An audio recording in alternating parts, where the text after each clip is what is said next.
change. In our lifetime, the only constant is change. What is new will become old, and what is old will become new. And this renewal will be one for the ages. APW began as a dreamer's vision in the backyard, an arena for the untested, the uninhibited, the unrestrained. And in October 2022, APW changes the game. Champion versus champion. Legend versus legend. Era versus era. For one night, APW presents to you One Night Stand. Yes, the path to the top will be simple. But no, it won't be easy. But it will be worth it. Because the winner of our main event won't just take home bumps and bruises and pride. They will take home the APW Championship, proudly revealed here to you by APW owner, founder and commissioner Mitchell Fells, in full and proud support of Muscular Dystrophy Northern. Get a close look at this. This is what playing for all the marbles looks like. This is what the best of the best will be vying for. You will not want to miss this. Thank you very much. Oh yeah.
APW One Night Stand from the backyard to the big stage. We're going to kick off with Taylor Adams making his return to New Zealand after a tour of duty in Japan, kicking off against Pauly Spitfire.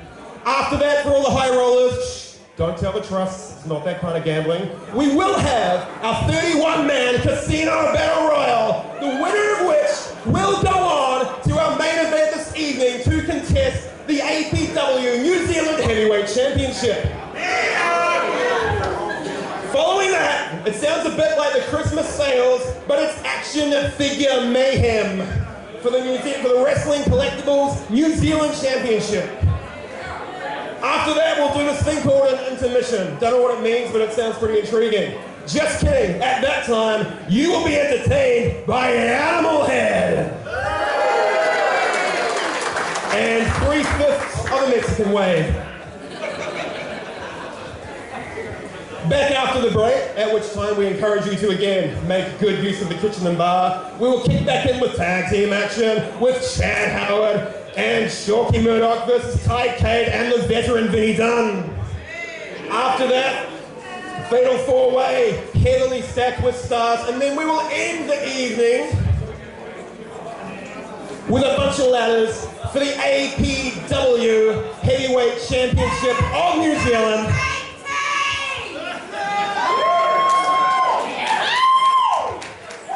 I think we're ready.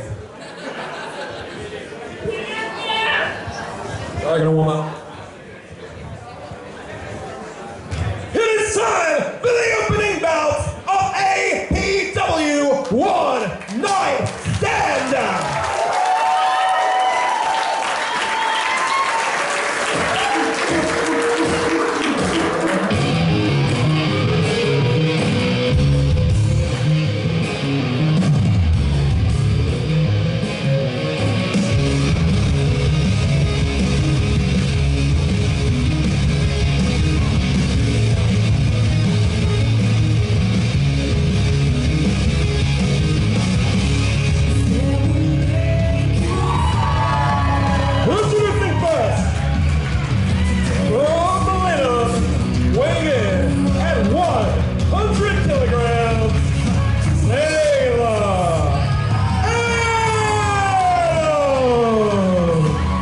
A new era for action-packed wrestling tonight, from the backyard to the big stage. David Dunn at ringside with the modern-day multi-warrior Ben Mana. We will be with you all evening to walk you through this incredible card. And Ben, what a way to kick things off tonight. Taylor Adams, fresh home from Japan. It's going to be a real treat for everybody to see Adams back in action in the New Zealand ring. David, thank you for the production. This is the modern multi-warrior Ben Mana, and we are bestowed with a massive first match of APW One Night Stand, as we see two stalwarts of New Zealand professional wrestling with honed their craft all around the world and are now back in an APW ring, as we see Taylor Adams, who has wrestled in Japan, going up against Pauly Spitfire, who has honed his craft in the UK, started off with WW and now all the way here in Auckland. Let's see what they're capable of.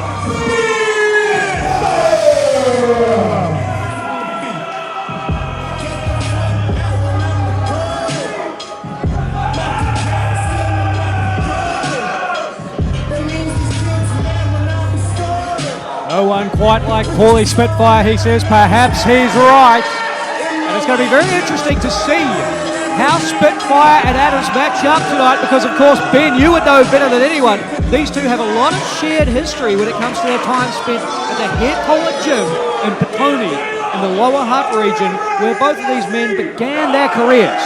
Oh, we're talking here. That's going back a few years. I mean, these guys would have been seen in the Head Collar Gym facing off against each other back in the days of 2007 all the way to today, and see their progression from then to now. They've travelled all across the country, was NZWW, whereas the Lower Hutt or Hicks Bay of all places, and been taught by the illustrious man named Martin Sterling, and then going over to different trainers around the world. Yeah, let's see what their teaching has brought them to the table here. And a strong lock up to begin. Right away, it's Taylor Adams backing Spitfire into the corner. Adams does have that little bit of a height advantage. Oh, look at that. Bit of a show of respect, but I don't think Pauly Spitfire is appreciative of that respect. Let's see what he comes back with here.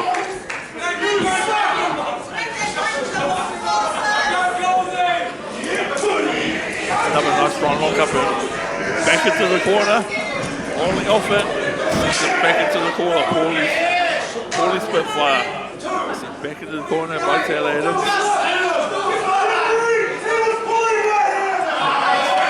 Maybe that his hair was pulled. I don't know if there's much hair to be pulled on Pauly's head, to be honest. I certainly didn't see it, but the fact remains, Spitfire complaining about the officiating. And the two, I'm pretty sure Taylor had more to complain with the more hair on its head, but let's see how we go from here. Back into the goal. There's a fly that Pauly Spitfire is shown here. And we want to talk about pulling here. I think it was pretty apparent what happened there for Pauly Spitfire to back Taylor Adams into the corner. Here it is, exactly. Taylor Adams is the one with the hair. He has more of a reason to complain about it.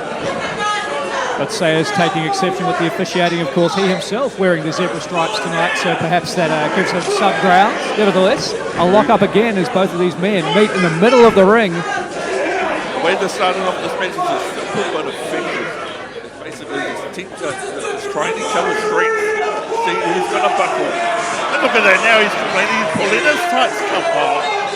We've got a great line of sight from where we are. Age or nothing of the sort. 100%, you cannot get past the eyes of myself and David Dunn right now.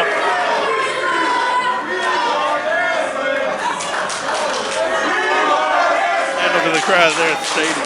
We want wrestling. They want wrestling, so does Taylor Adams. And now Spitfire rushes Adams back towards those ropes. Snipe it to the chest there. Oh, it sends him down to the ground. Sends him off the ropes. And a big shoulder block from Taylor Adams.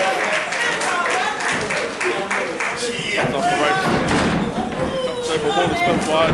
Spitfire sends him off. Goes for a hit toss. Blocks it. And that goes for the clothesline. Catches him for a big power slam. Textbook on that scoop slam from Taylor Adams. And Adams is looking in phenomenal shape, isn't he, Ben? As he said, Spitfire tumbling. Sends him out of the ring. Booty on his street. Spitfire's lucky this isn't the Casino Battle Royal, or he would have been eliminated. Tykade, very lucky. But Taylor Adams in such good shape at the moment, of course. These last couple of years, he has been living and training in the dojo of 2AW in Chiba, Japan, eating, breathing, and sleeping professional wrestling. But he's got no idea that Spitfire has crawled under the ring and emerged behind Adams. I think Taylor Adams better turn around right now. Oh, right at the nick of time. But as you were saying about Taylor Adams here, as you say, I've been with Taylor Adams since the beginning of his career, and the progression I've seen from him being a little scrawny stick to being one of the most built wrestlers with his amount of experience and his wealth of knowledge and his technique, and what he brings to the table is absolutely amazing. Now the question is what's Taylor Adams exactly thinking of Pauly Spitfire's here to shake his hand? Do we trust this individual right now? Looks to me like Spitfire had his fingers crossed behind his back. I wouldn't trust this handshake as far as I could throw Spitfire. And let me tell you, I'm not a strong man, Ben. I couldn't throw it at all. Oh, look at that. Great eyes, David. And I mean, yeah. And there you go. It was a ruse. An absolute ruse. Oh, and it's just raking his eyes up against the top rope there. Pauly Spitfire never met a rule. He wasn't willing to break or bend in order to get an advantage, and he has an advantage right now. Oh, what a bounce on the crowd. Well said. Crowd are on fire here tonight. And Pauly, a person such as Pauly Spitfire right now, we will call him a Makatiko.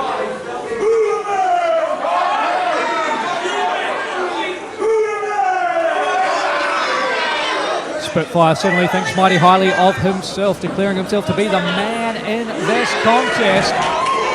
But one step too slow there for Taylor Adams. Oh! Catches Adams with a low drop kick to the left knee. And Adams out of harm's way just in the nick of time. This is a bad spot for Spitfire to be in. Taylor Adams got the crowd firmly behind him right now. Will he grab that rope and pull it up and down, up and down, up and down, up and down, up and down, up and down, up and down, up and down, up and down. His puddles would be ready, so right now. Oh, and a massive atomic drop. Adams homing in on a specific part of Spitfire's anatomy with his string of attacks here. He really is focusing on the one body part right now. Will he do it? Will he do it? Will he do it? Let's see if he does. But he risks the chance of being disqualified in this match. He better not take the risk. Oh! Pauly Spitfire takes the opportunity there and cuts him down. See that we're speaking of Taylor Adams quite a bit here. We can't discredit Pauly Spitfire. He is one of the most decorated men to come out of New Zealand professional wrestling in all of the years of the modern era of New Zealand professional wrestling. Oh! And he just went high into the sky and came crashing down in the middle of the ring, courtesy of that big, tall frame of Taylor Adams. That was a savage man, Pauly from Taylor Adams. Now Pauly wants to time out. There are no timeouts in wrestling, you know as well as anyone. No, not at all. And now Spitfire flirting with being counted out on the outside. He has until the referee's count of 10 to make it back under the ropes into the ring. And Taylor Adams going to give him a helping hand, dragging him back onto the apron. Oh no, that's a short jacket from Pauly Spitfire. Pauly Spitfire, he's taking on some of the greatest competition this world has to offer. Oh, crossbody press from the Crossbody top. goes on cover one. Adams gets the shoulder up. First covers on the evening. Pauly is taking on the likes of Joe Rock. That was one of the best matches that I've ever seen on New Zealand soil. And he took a choice. I'm pretty sure Pauly Spitfire was the victor of that match. How crazy is that? It's phenomenal, and Spitfire has taken his talents around the globe. He's wrestled in Australia, spent some time in Mexico, went to Europe where he became... Oh, and chops him down. Spitfire became what we believe the first New Zealander to ever wrestle in Portugal, and he may be 1 second away. As Taylor Adams gets his shoulder up, very nearly ending the match. Was Spitfire truly world-travelled, bringing back a world of experience here to the Massey Rugby Club rooms in beautiful Auckland City. Drops that foot onto the head. You take that out the right hand, you're taking away the ability to strike. Taking away the ability to apply basic holds. Taking away some of the basic fundamentals from the wrestler's arsenal. That's bloody clever now. And now Adams, damaged right hand or not, he's still using it very effectively as a weapon, brings Spitfire to the mat. And Spitfire gouging it referee needs to get into the back there now. A desperate situation for Spitfire. He could have been disqualified there, but at the end of the day, he'll do whatever he can to get on top of this match. And this is a real problem for Taylor Adams now. He couldn't even see Spitfire putting that boot to his face. He's blinded by that thumb to the eye. The confidence of this man right now. And he has every right to be confident. I mean, like as we were saying, the amount of worldly experience that he's bringing to this match right now, he has every chance to be able to win this match. But he's got a long road ahead of him against another worldly competitor like Taylor Adams. Taylor Adams is making his way back to his feet. Drawing on the energy of this capacity crowd here. Adams now building momentum, hitting the ropes. Oh! Runs into a back elbow. Every time that Taylor Adams tries to get back on his feet, trying to get the momentum, Pauly Spitfire just cuts him straight back down. Spitfire has been very effective at cutting down Taylor Adams before he could string together some offense, and again Spitfire as much offensive as it is defensive, attacking the limbs of Taylor Adams and doing his best to keep the bigger man firmly grounded on the mat, stomping away at the left leg. He's going to every single joint on Taylor Adams and just working it and just pummeling it to the ground. And he wants to eliminate every single possibility of him standing up.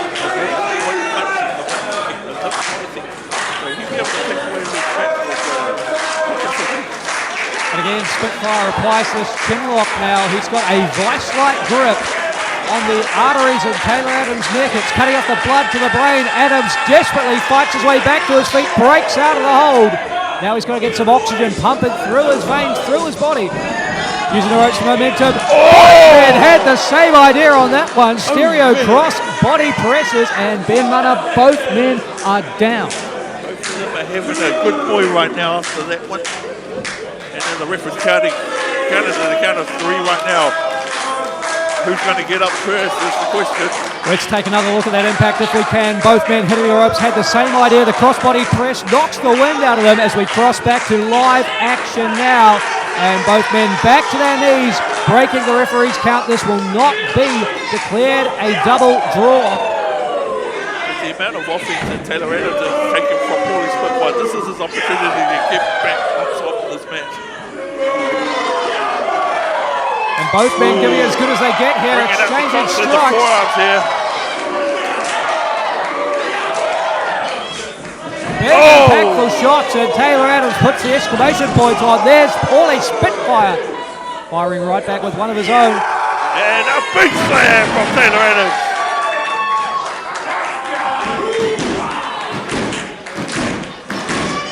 Summoning the wide world from Japan, from the people in Aotearoa and APW here tonight. Clothesline in the corner. Sends him in the corner. Gives him another one to his back. Brings him to the center of the ring. What's he going to hit him with? Oh, beautiful move. Goes for the cover. 1, 2. Not quite enough to put Spitfire away, but Taylor Adams has momentum on his side. He is in the driver's seat here. Can he follow up? Can he capitalise and pick up the first win in this new era of action-packed wrestling? The first ever match of the new era of APW. Ooh! Get the opportunity to finish it. Can it be done? Very close. Close to go. Spitfire ducked that sick kick from Adams, connected with a neck breaker, arguing again that it should have been a 3 count. I mean, it was that close, but it definitely was a 2 count. Oh, and a massive spy buster from Taylor Adams. Oh, that knee straight to the face. Can this be it? 1, 2. Ooh. 2.9. That was 4 for 2 right there. Spitfire survives the knee to the face, would have knocked out a lesser man. What can they do to finish off Pauly Spitfire right now? This is his last resort right here. What can he do? Oh, Spitfire scalps him. Catches him a bit. The pedigree from Spitfire. Adams drilled in the middle of the ring. Oh! 2.99999. We both thought that was it. Oh, that was so bloody close. Spitfire thought it was it as well. And now that wasn't enough, but Spitfire closing in on the win. Says he's got one more trick up his sleeve. Going for another pedigree. The move's so nice he wants to hit it twice, Ben. Oh, slap to the face of Taylor Adams. Oh, and a knee to the face there for his box. Massive lariat from Taylor Adams. Can't just do it.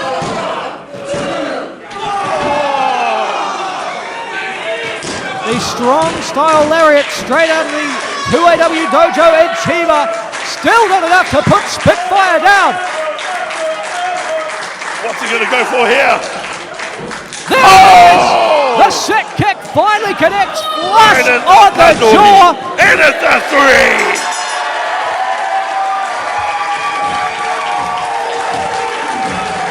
What a match!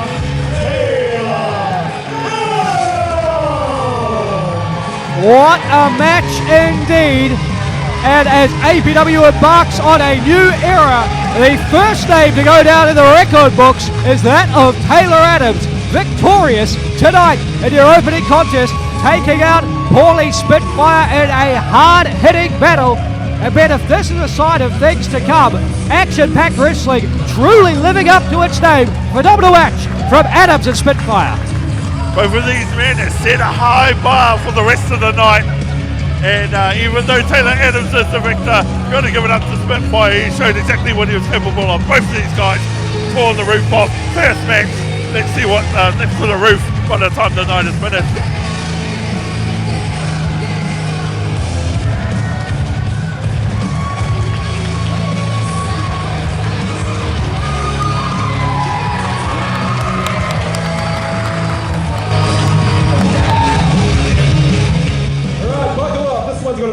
This is the 31-man Casino Battle Royal. Allow me, your kind and gentle host, to now explain the rules. All 30 of the 31 match participants have been divided into numbered groups. The first group will begin in the ring. every 5 minutes, another group will join until all, plus the man who drew number 31 as Joker,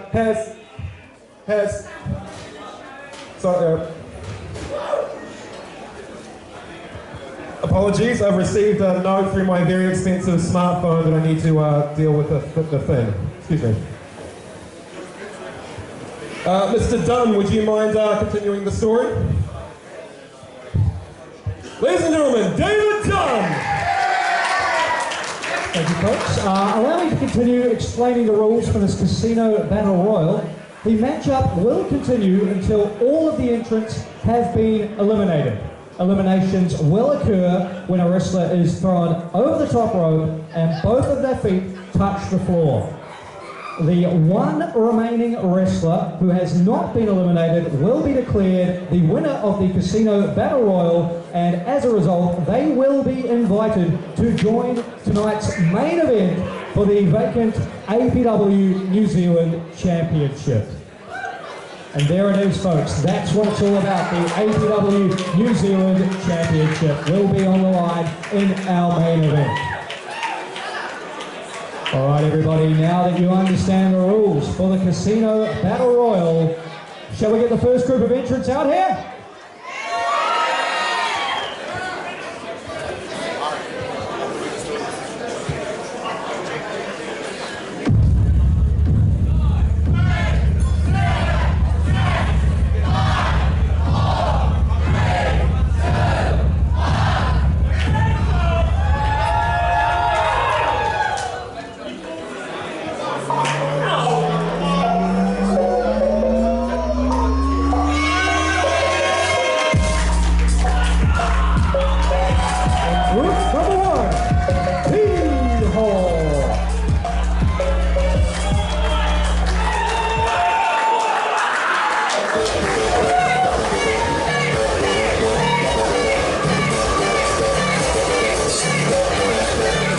First competitor we have for the Casino Battle Royal is T-Hawk. The second we have coming right now, representing Valiant Pro, trained by Rough Guts Running Gun. His name is Dev Pyro.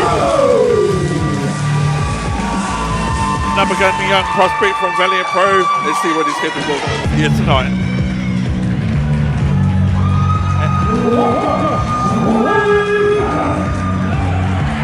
And speaking of his trainer, the one of the roughest men in New Zealand professional wrestling, he is Rough Guts Running Gun.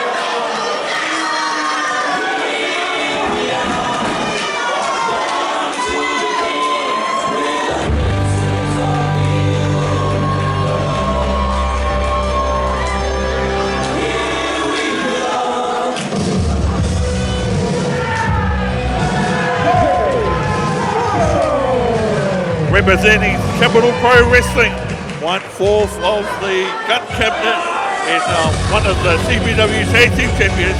He is Superhero Jay Marshall.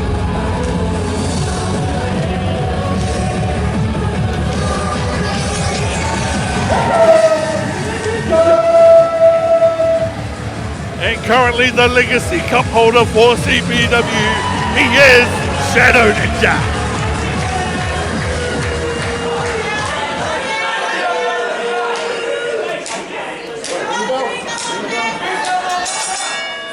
Right, David, here we have it, our first 5 men, the first group for the Casino Battle Royal.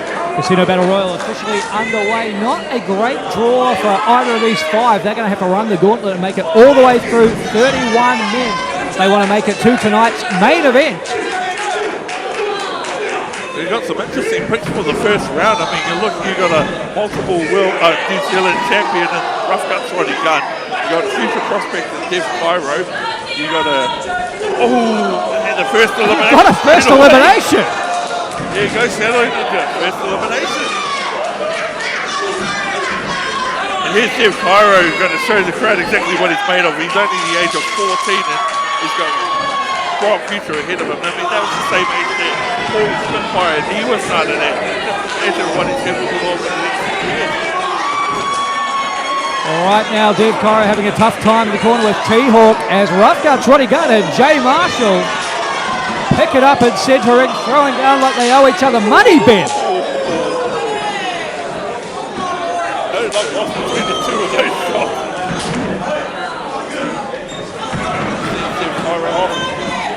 Oh, goes for it. 619 from Dev Cairo. Rough driver from Rough Guts. Combination offense here. Dev Cairo with a low rope. Jay Marshall's out of here. Straight on to his wing, but he is out of here. Atewa. Ooh, Dev Cairo swipes it right back. A nasty exchange on the outside as Dev Cairo teeters precariously on the apron. He's going up against his trainer and just telling him this is my opportunity. Oh! Beautiful crossbody. Dev Cairo can fly.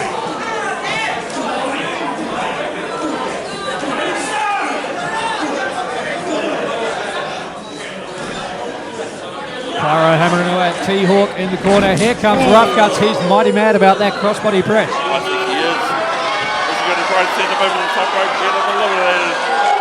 He just pulled out a strand of hair. Oh, God damn it. With his mouth, Ben. That is next level hoodoo. And T-Hawk's got him in a oh, just throws it right off. Oh, he puts it in his mouth. Completely disgusting, man. Sickening behavior from Rough Guts. Oh, yeah. You're going to be sick. I don't feel well, Ben.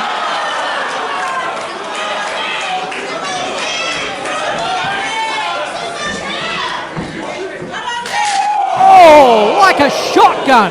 The impact of that overhand chop. You're about to hear some of the worst chops in New Zealand from wrestling right now. Oh, and there it comes again. T-Hawk's now fighting back. Oh, beautiful takedown. So agile as T-Hawk catches Rough Guts with the Hunan Kangarana. Misses Rough Guts to the corner. Guts goes back to those slaps. Of course, Rough Guts, former New Zealand representative in sumo wrestling. He knows a thing or two about an open hand palm strike. Oh, 100%. I mean, I was once a former representative as well, and he is one of the best sumo wrestlers in that era, alongside Tykade and myself. And he's biting at T-Hawk, ripping out his hair now. Come on, man. Hadu follow me. Is right in front of that camera. Come on. Oh, yeah. Chewing it like chewing gum.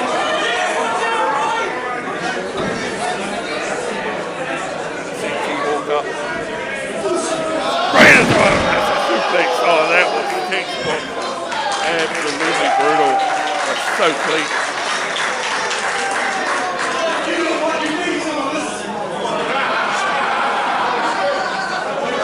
From experience, he is one of my most formidable opponents throughout my career. We've had so many matches together, and I swear I've had so many bruises coming out of matches against him. He definitely leaves an impression one way or another.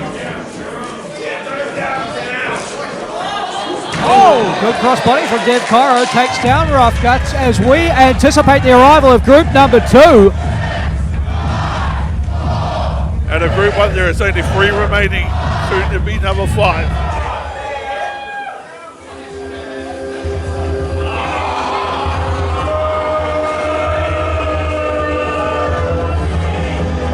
And if that music serves me correctly, we will be having a member of Church and State, the young dance, and here he is.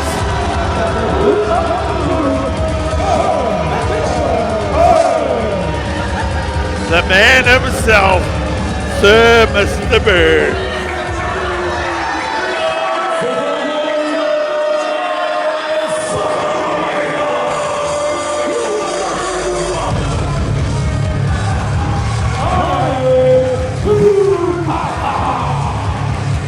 This young man is a representative of IPW in the Hawke's Bay, Tagataese.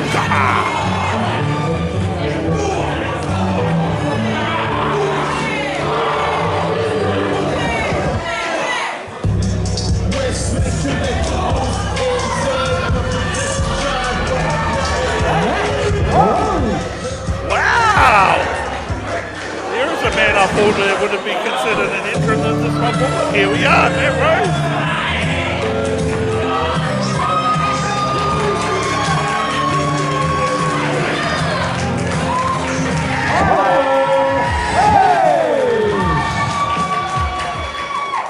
After a lengthy hiatus from the New Zealand wrestling scene. And we got another. Wow.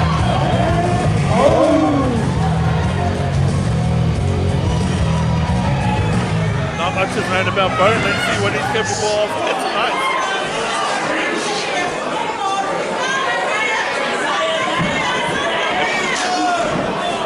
Anyway, Bone's going up against the most experienced man in the ring right now. I don't know if this is pretty wise move or not, to be honest. Not really. Another batch of 5 entrants makes the ring mighty full, doesn't it, Ben? Now, you've been in a number of battle royals in your lengthy career, as we see there, an elimination threatening to take place.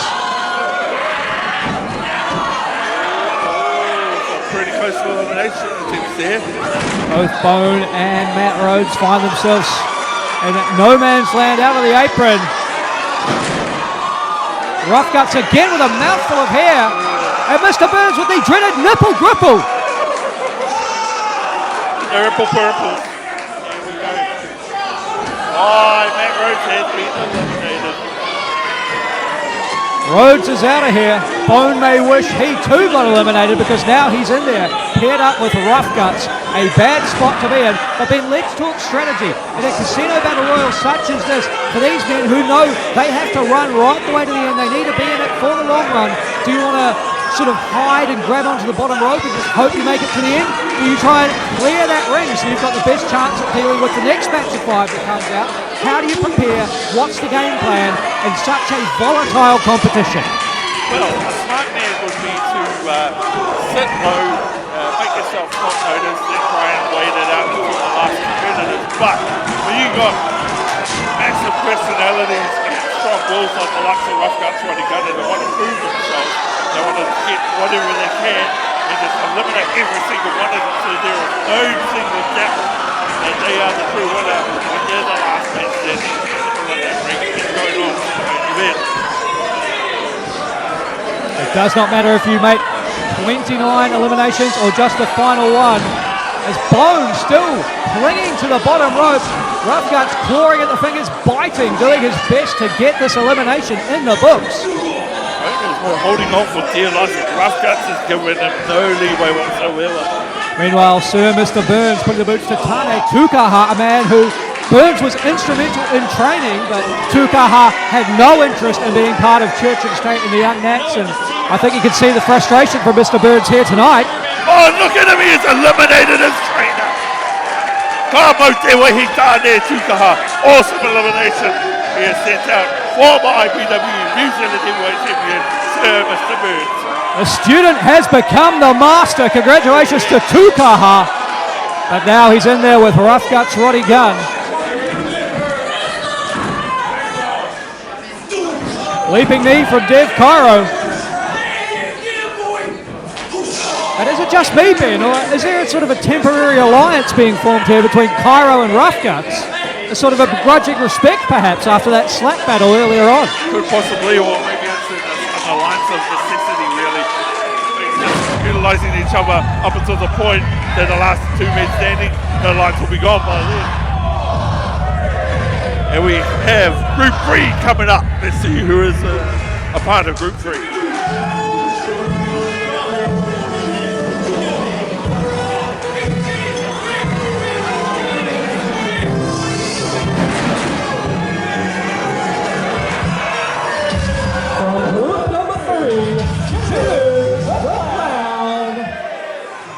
Member of Circus of Tragedy, he is Chitters the Clown.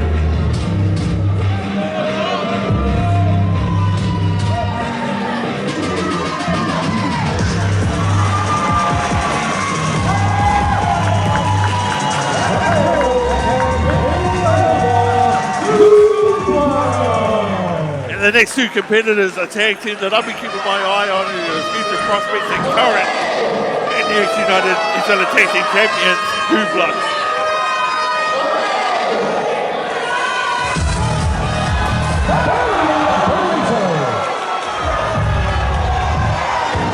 Bonito.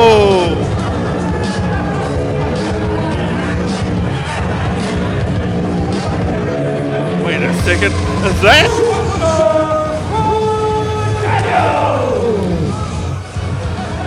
Wait a minute, I thought he had a problem with his cell phone. I thought that was why he did it. Next minute he's now in the Battle Royal. Things becoming clear there. Superstar Troy Daniels taking a quick break from ring announcing to enter the Casino Battle Royal and try and qualify for our main event for the APW Championship. He's Pauly's jitters the cloud right now.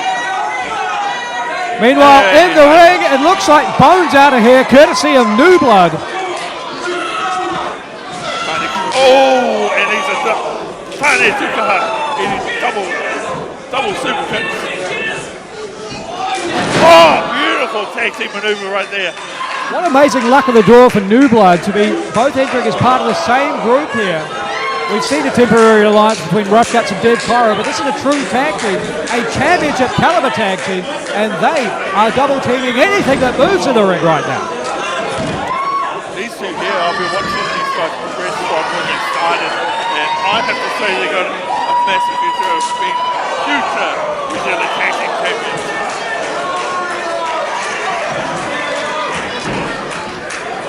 And now here we go, Rough Guts squaring off with New Blood. He's no stranger to these two men. The Knights of Mayhem have been fending off the challenge of New Blood for a number of months, and every week it feels like New Blood get closer to dethroning Rough Guts and Daddy Octane of their tag team titles. And Rough Guts swings wildly at Jitters the Clown. He just can't hit him, Ben.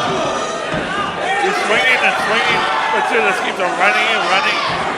And he's not even ducking anything at the moment. Is he going to get catched or what?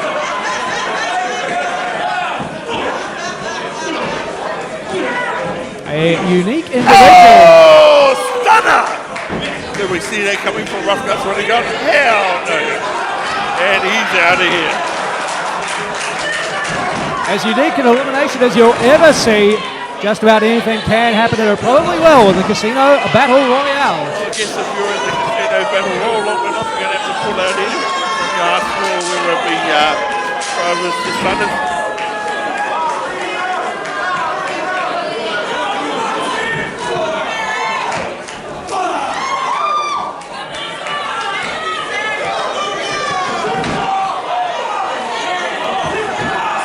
Of course, the aim here is to get your opponents over the top rope and have both of their feet touch the floor. Rough Guts going to work on New Blood, doing his best to eliminate his tag team. Oh! Flying European uppercut from Nova. That was I still can't get over the fact that superstar Troy Daniels, meant to be out here with us as a broadcaster, is part of this matchup. I mean, when was the last time Troy was in the ring? I can't even remember him being in the ring at one time. As you say, 1 minute he's the announcer of the show, next minute he is the competitor in the Battle Royal. Of course, originally he was a competitor in the rebirth of New Zealand wrestling all the way back at the turn of the millennium, but it has been a long time between drinks for Daniels. Yeah. And now here we go, group number 4 making their way out to the ring.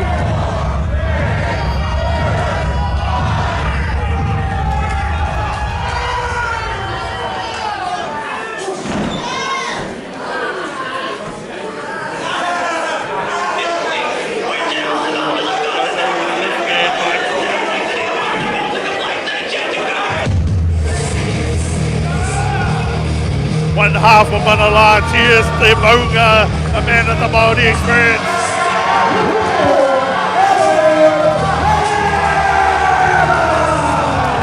And here's my Pauly. I think the competitors in the ring need to be put on high alert. This man is 200 kg plus. He is the biggest man in New Zealand professional wrestling. It'll be hard pressed to move this man. And right behind him, one of the smallest men in New Zealand wrestling, Benny Short.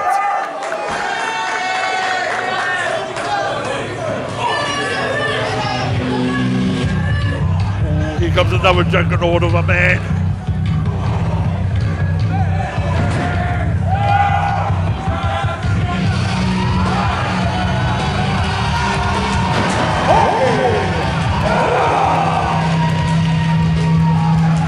The juggernaut of Christchurch is about to enter himself into the Casino Battle Royal.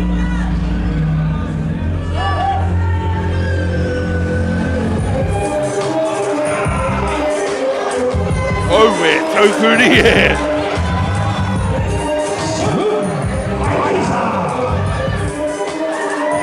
It is fair to say, round 4 is one of the biggest rounds, some of the heaviest tosses that I've seen in my time.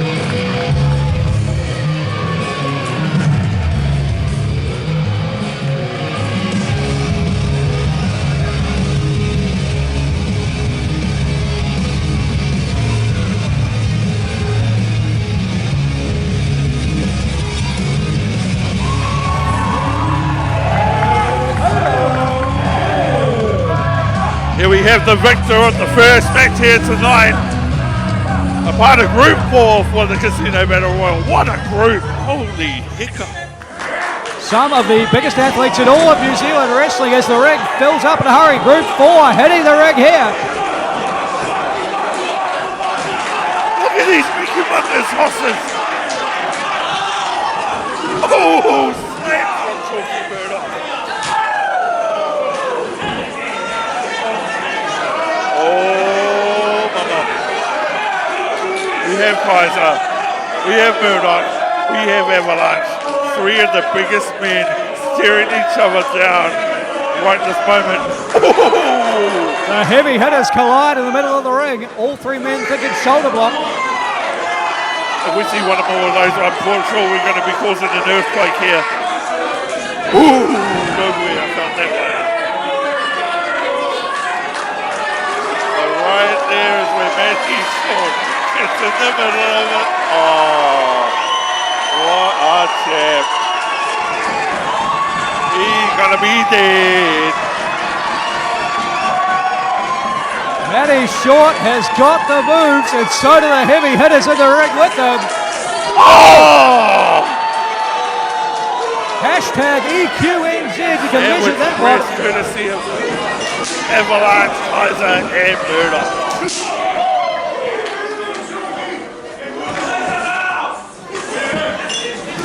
Slim Kaiser from Khan Capital lighting up Barry Burrito in the corner. And Avalanche now saying he's going to show everybody. He's setting them up for.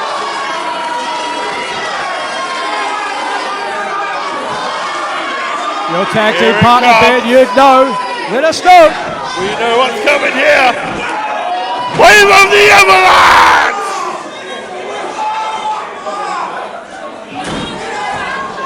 He almost sent him through the center of that ring with that brutal finishing move.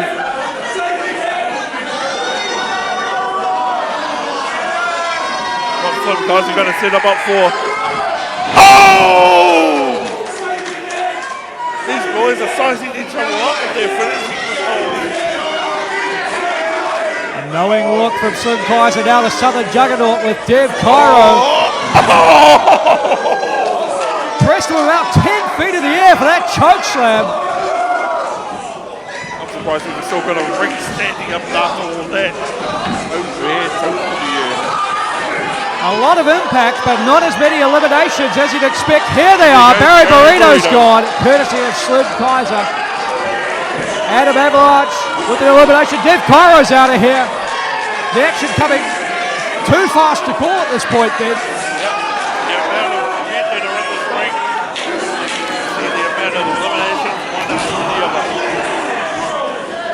Let's take stock of who we've got in there. Of course, the heavy hitters, Slim Kaiser, Adam Avalanche, Chalky Murdoch, still in there.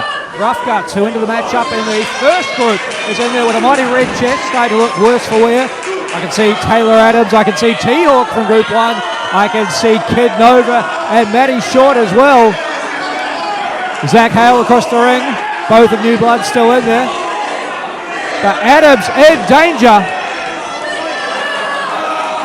Out of all the men that we have in the ring right now, any single one of them can be a viable contender to be the winner of this Casino Battle Royal and go on to be the last placement into the main event for the APW Championship.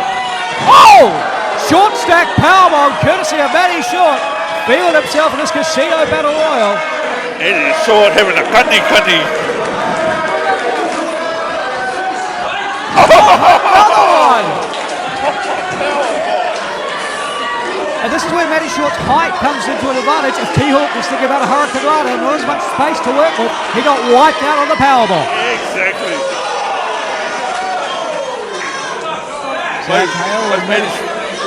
Matty Short, Zach Hale trying to get Adam off his feet.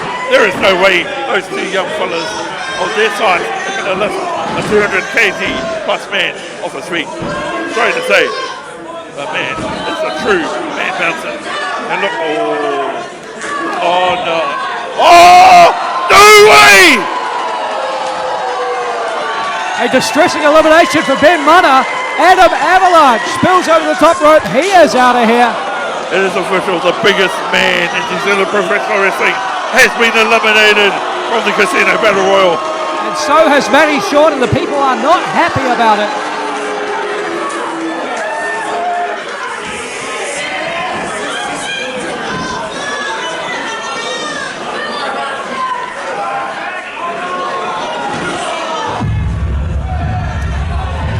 We'll wait another group of this Casino Battle Royal. The entrants continue here. Let's see who is included in this group here.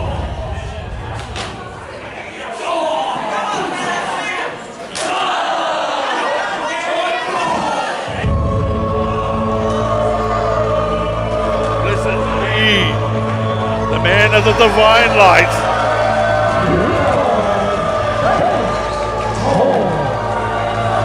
One of the most decorated men in our sport in New Zealand, the purveyor of divine light, James Shaw.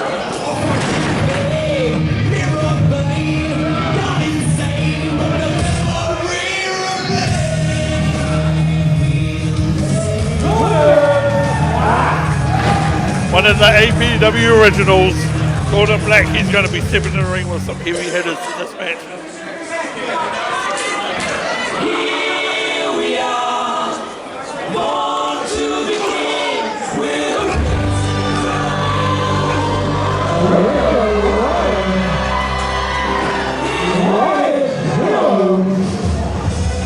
And here comes Ryan Zero representing both CPW and River City Pro. Oh! Hitting him with a cannonball. And I'm pretty certain that Ringo Ryan just stuck himself into this match out of nowhere.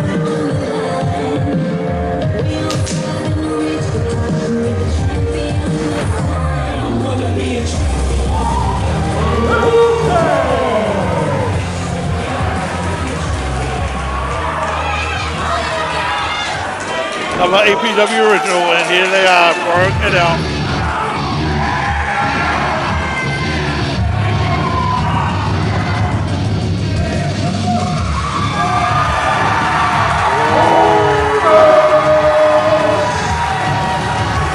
This man is going with what's considered a cult following, and look at that crowd.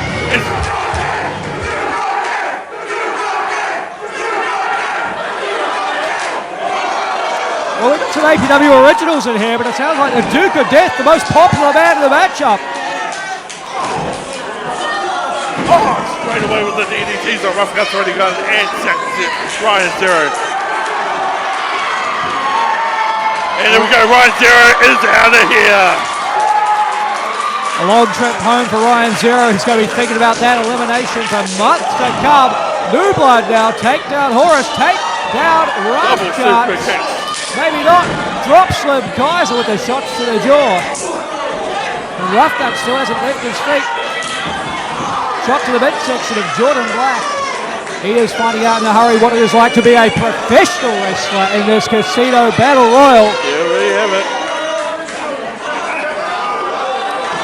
Chalky said I put a stop to the super kick party. Oh, maybe not. Oh, right at the dog. Oh, they sent him out of here. Murdoch's gone. And T-Hawk capitalizes. New Blood take a spill over the top. New Blood out of here. Quick concession right after they just eliminated Chalky Murdoch.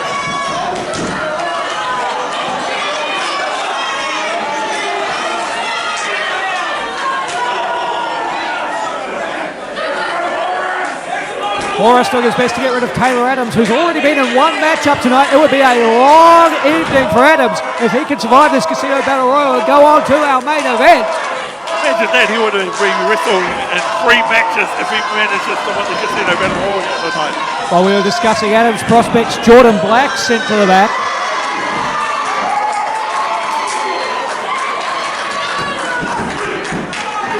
T-Hawk now taking out Slim Kaiser. These two have an issue with one another, stemming all the way back to their time in Warrior Wrestling. Yes.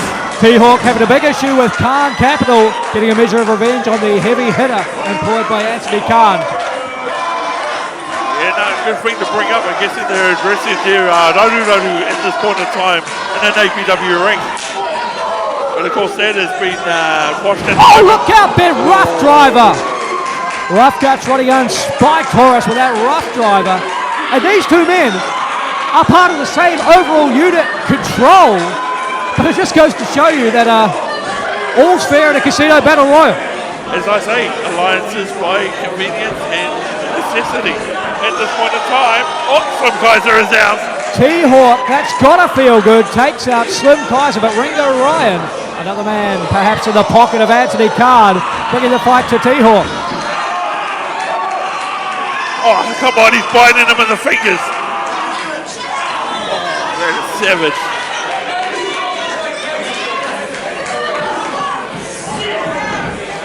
Horus is fighting for his life. He wants to step into the... Oh, Ringo Ryan! Ringo Ryan super is kick. out.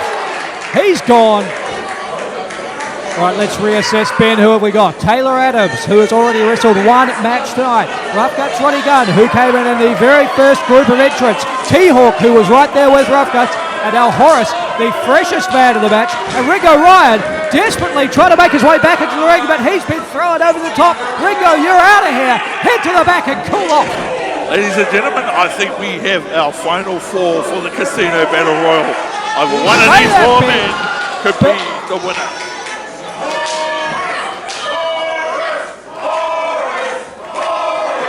The crowd are chanting hard for Horus right now. The Duke of Death, as they call him. And Rough Guts is just wiping his bum with his head. That is absolutely charming. Well done, man.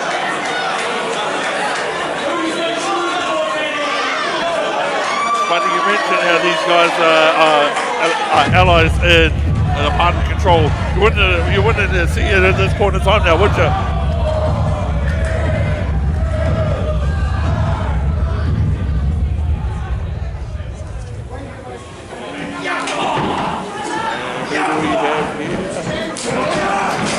Group number 6.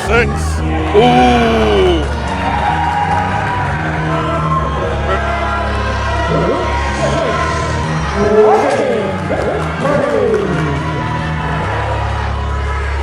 One of the most savage men in New Zealand wrestling, hailing from Mayhem United, rugged Vic Craig.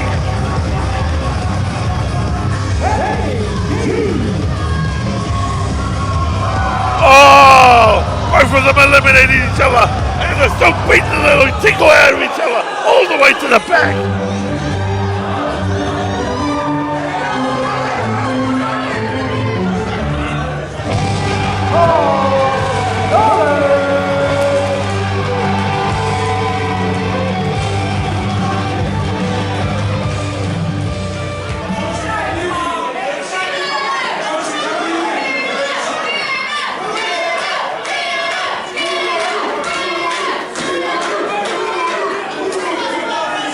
And we have the CPW General Manager, Sammy G, in the ring.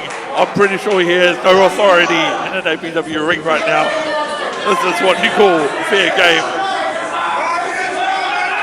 Competitors from all over New Zealand descending on this Casino Battle Royal, many of them who have never wrestled before, but they want a chance to be part of that historic main event.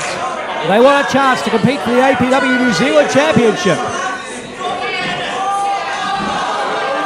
Sammy G is out of here.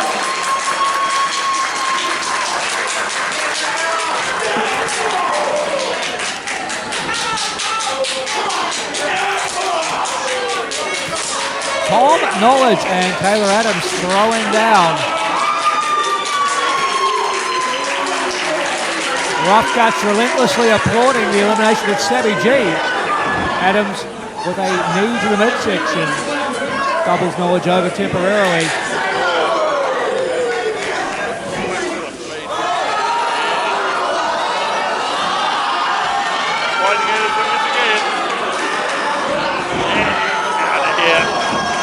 Back to the library for you, Tom Knowledge. A little bit more study required to survive this casino battle royale. T-Hawk and Rough Guts have been in this match from the opening moments. James Shaw been biting and still did not pay off for Shaw. Runs right into Taylor Adams' best shot.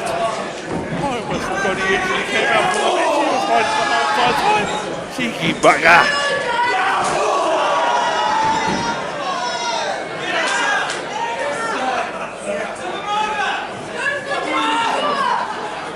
Going back to the days of WPW, there were many occasions where I've seen Taylor Adams taking on Rough Guts on the gun in some of the most brutal matches. Oh! 1 foot and touch the ground, that's for sure. Can he still make it? He's still in this thing. Very good.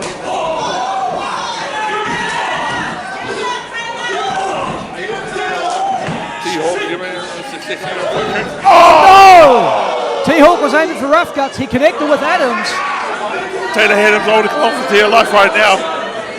He doesn't want to lose the opportunity to wrestle in the main event. There's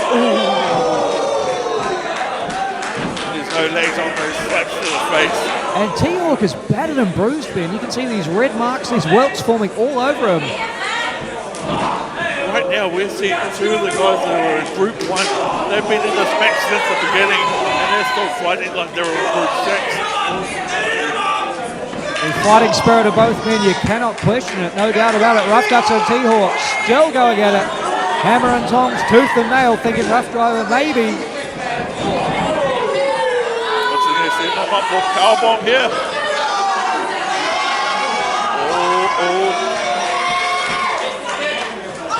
Oh, code red! T-Hawk with the counter takes down Rough Guts, code red. That was beautiful. Go on, T-Hawk, this is your opportunity, young man. Oh, no!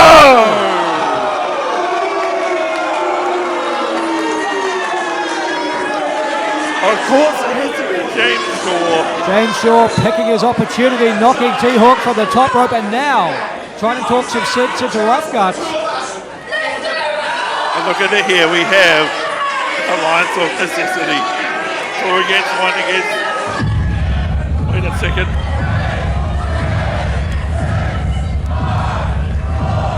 We've had the Group 6 come out, which can only mean one thing. Here comes the Joker.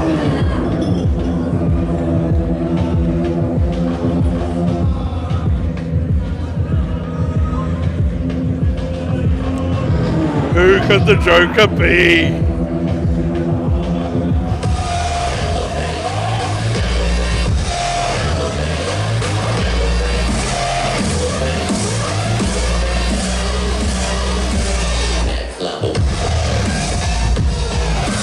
Oh my God!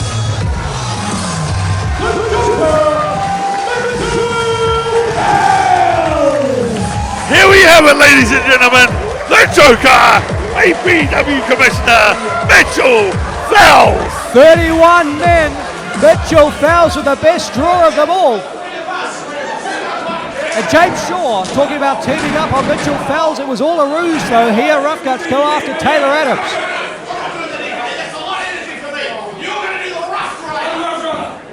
Shaw directing traffic in the ring. Ben, he wants to see a rough driver. Can they, both of them are still working on Taylor Adams. But they just can't seem to, let rock, paper, scissors be able to determine who gives the finisher here. Oh. Leaping knee from Taylor Adams. It has Rough Guts dazed. Sick kick. Rough Guts takes a tumble. And he's out of here!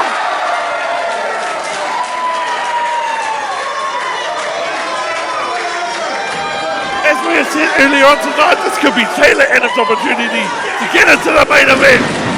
Takes down James Shaw. Can he send him over the top rope? Oh, and James has done it. Adams has been eliminated.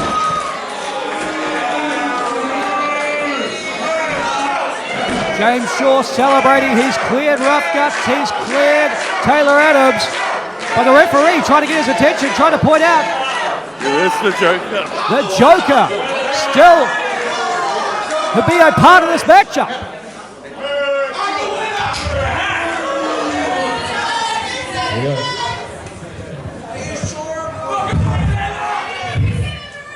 Declaring the winner. This man can't even get in the ring. Mitchell Wells, you've lost, sorry. I'm the winner. James Shaw.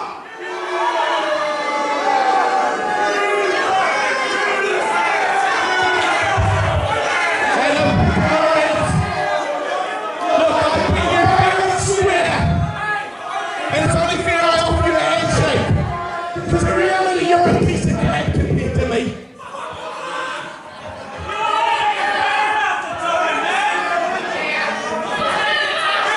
Look at this spin. T-Hawk from behind. Oh, don't go to the air. Shaw's been eliminated. There's only one man left. You know what this means.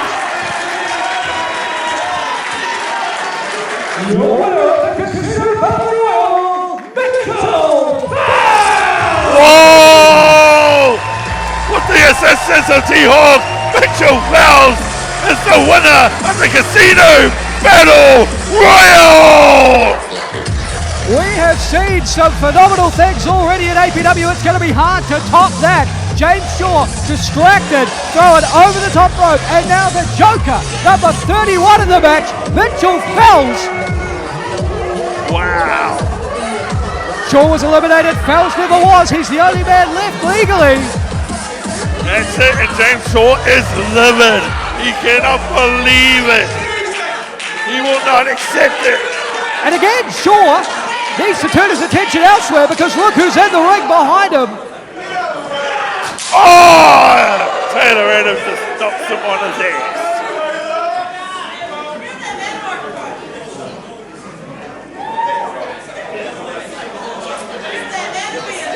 Taylor Adams now calling it.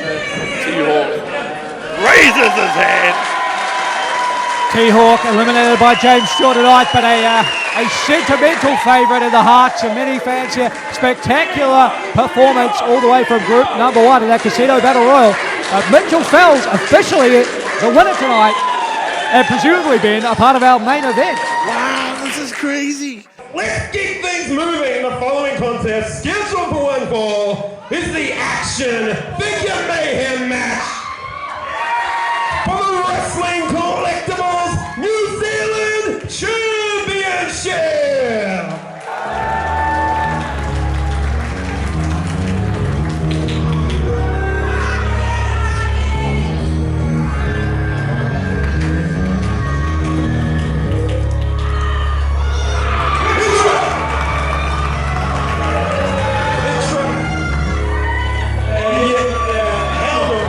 These two eliminated each other from the Casino Battle Royal, Ben, and it looks like they haven't stopped fighting for a second since.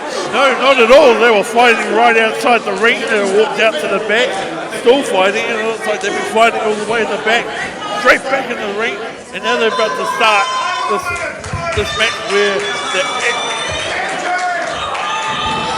New Zealand Wrestling Collectibles Championship is now on the line.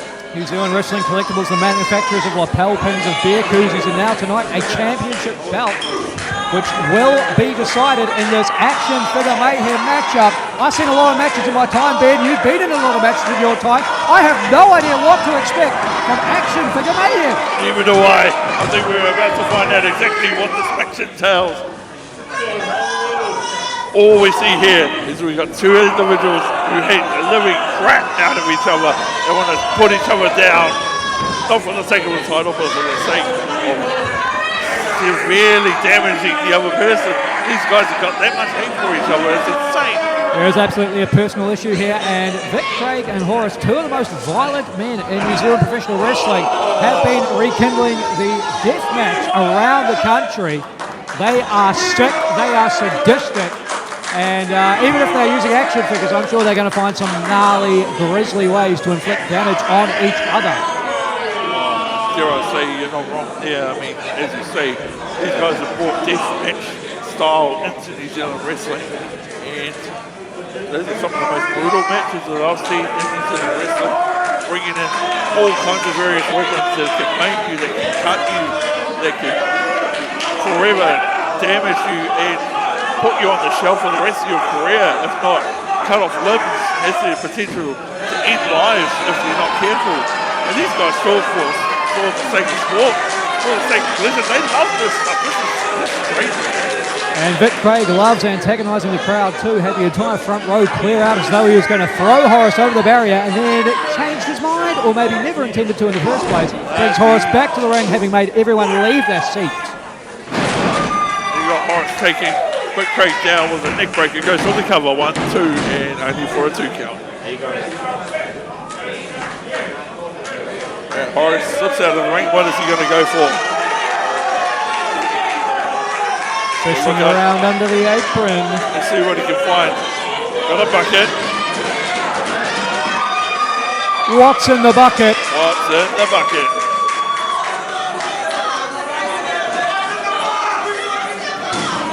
Smashes his head with that bucket. And Vic Craig spills onto the ring steps as well, so a double impact there from that shot. Yeah. Still the question remains.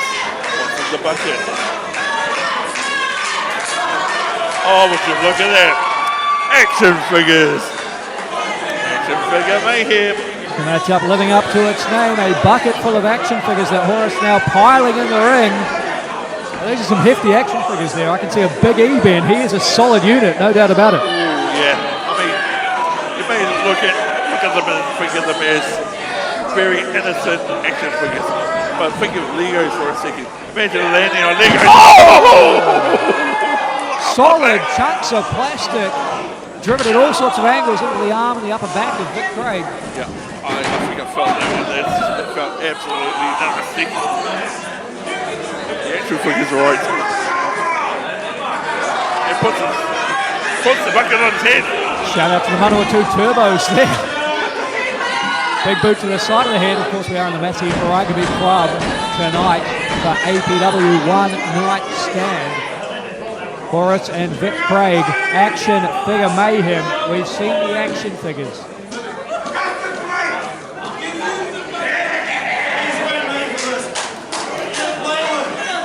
Vic Craig quite rightly pointing out, these action figures weren't made for this. They're just to play with. No, not at all. Perhaps to simulate a wrestling federation in your own privacy of your own home. This is truly a unique style match. Never have I seen actual wrestling match where you use. And there is a souvenir this young man will remember for some time. That is what you use an action figure for. For the kids. Oh, look out. Did I seriously see Horus pull out a Nerf gun from the bottom? Yes, he did. That happened. And Vic Craig has just destroyed that action figure that Horus passed out to a young fan in the audience. Some brutal forearms on Vic Craig from Horus. Horus will make good there as he turns his attention back to rugged Vic Craig, or more importantly, back to what else he can fish out from under the ring. Whoa, Ben, I don't know if you can see, but to my eye, that looks like an action figure covered in thumbtacks. Oh, yeah. You thought you could make anything else hardcore. And, oh my God, and I think, if I'm not mistaken, those Nerf darts have got thumbtacks on the end of the Nerf darts. But who comes up with this? How sick and sadistic does Horus Horus have to be? Death match. Swinging the lightsaber like he's a Jedi Master. These two deathmatch lovers, of course, they're going to come up with crazy ideas like this. Oh, Mace Windu would be proud as Horus bends the lightsaber in half over his own knee. Thumbtacks on Nerf guns on action figures. The mayhem is well and truly present in this matchup.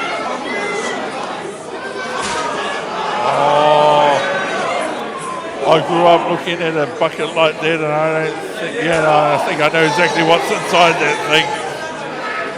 But in the meantime, these guys are beating the living tinkle out of each other, all out of pure hatred. It's a rivalry that has spanned the length of the country. They have been willing to do numerous things to each other. Indeed, both men have even ventured overseas this year, making a name for themselves with Australian audiences in Deathmatch Down Under, representing the New Zealand deathmatch scene on a world stage. But I think this is one for the record books. And I think, as you were saying there, David, both of them going over to Australia, to the deathmatch capital, and being able to show them exactly what they're capable of. And I'm pretty sure they left a lasting impression on who they are over there. It was absolutely amazing.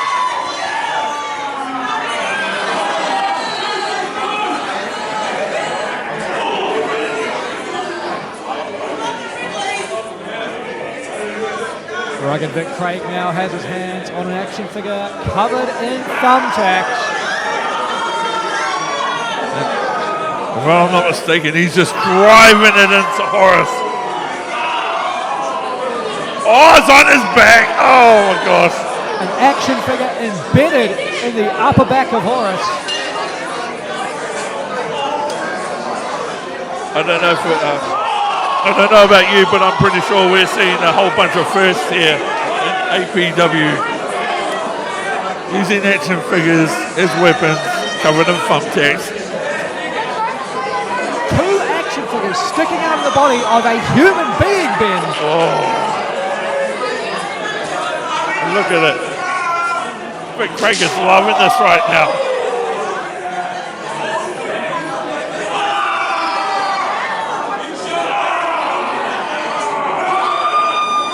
Horus hammering away, driving these weapons into rugged Vic Craig.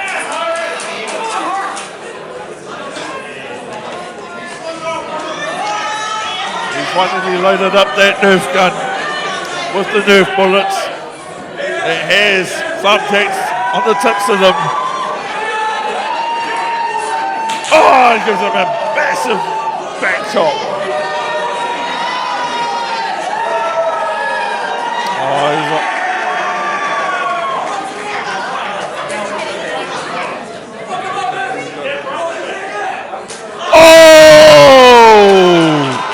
Nerf bullet embedded in the back of Vic Craig, courtesy of a member of the audience. Yes, well, I think I've seen everything now. You got Horus with an action figure stuck in his back. And you got a two Nerf bullets with thumbtacks on the tip stuck in the back of Vic Craig. I mean, I enjoy an action figure as much as anyone, Ben, but this is getting uncomfortable to watch. Yeah.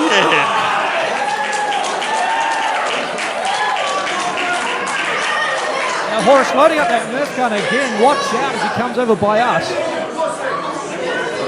think kids are going to have to start locking up their toys at this stage. Reminds me of a scene at the end of the film Beethoven. Oh! That's 4 Nerf darts. It lodged into the back of Vic Craig. It's like he's got a second spine coming out of his back. Vic Craig has become a human pincushion. I mean, these action figures are still attached to Horus. A number of minutes now, he's been walking around with... And something to note here, it is the crowd that have been shooting these Nerf darts. I give them credit for being able to shoot a straight line of Nerf darts into his back. They've got a stronger stomach than me, I tell you. What exactly? Oh. You mentioned it earlier, Ben. We've all experienced that feeling. Oh, no. One of the worst in the world, a ton of Lego bricks. feeling triggered right now with the PTSD from my childhood coming to haunt me. He's poured all the Legos at the middle of that ring. And he's going to try and get the action figure lid slot from his back. Because he can't seem to get it himself. Finally, it's fallen off. And out of the frying pan into the fire, metaphorically, for Horus. He makes his way to the outside of the ring. And now Vic Craig's got a staple gun. Oh, there. Horus fights back before he gets the business end of that staple gun. And he's got it in his hand. What's he going to do here? Showing the crowd. Oh!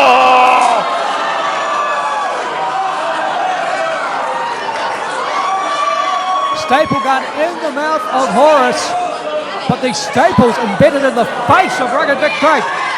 Is that a $5 note staple to his mouth? Firmly attached to a human being. That is insane.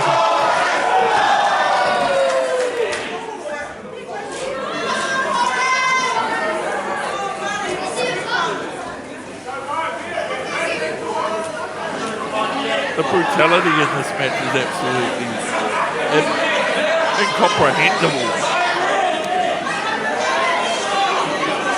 The winner will go home with the New Zealand Wrestling Collectibles Championship, but at what cost to their own personal safety, their own physical condition?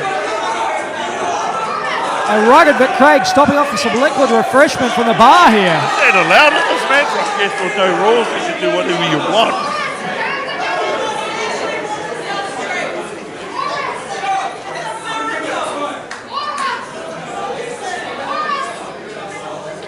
As I say, Red Bull gives you wings.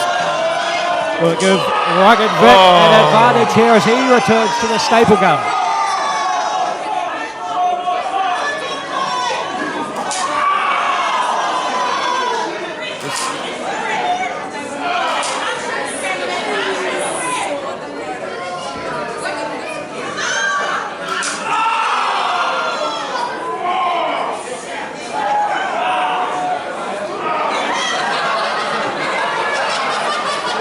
I mean, it's so hard to call a match like this, Ben. We've never seen one before.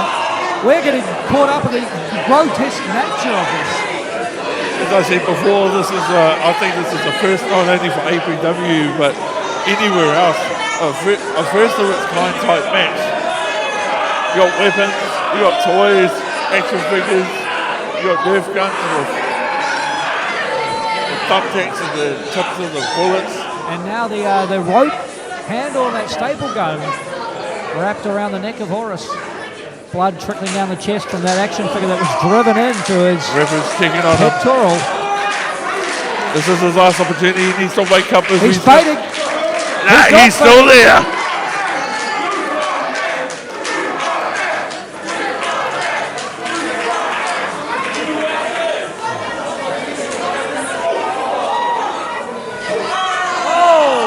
Mouthful of Red Bull goes flying.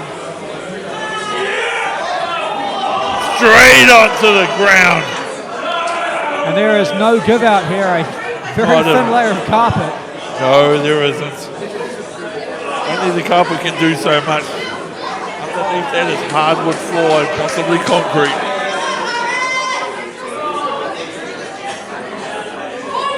More action figures, more thumbtacks attached. Haven't we seen enough at this point? This looks like there's a hidden treasure trove of toys hidden under. It's like, what is he doing to him?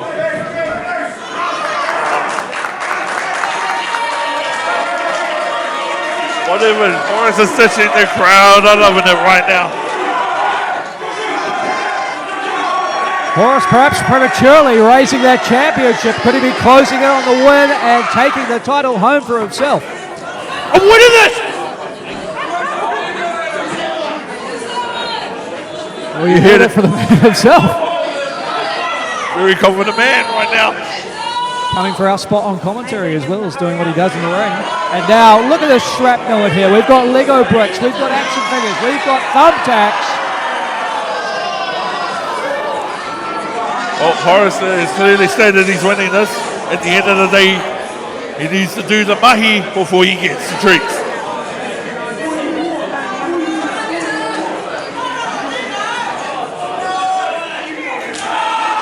Oh. That's when you think they couldn't come up with any more stuff.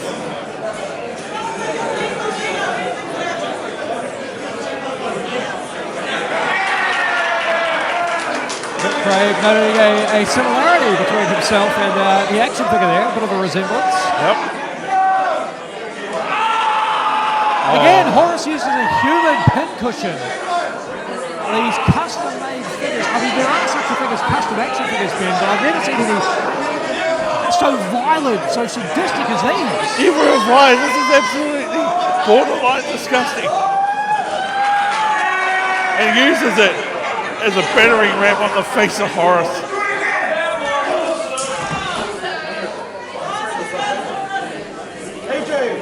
What's it going to take the other one down in order to become the winner of this sadistic match? You raise an excellent point, Ben. I mean, we've seen, everything short of a kitchen sink being used here. Yep. And just raking across his forehead. What has he got there? Oh, on the top of his head. Oh, that's sick. Weapons used, weapons embedded in the bodies of these competitors. What will it take to secure the win, to take home the brand new title, and to bring this violent, vicious match to an end?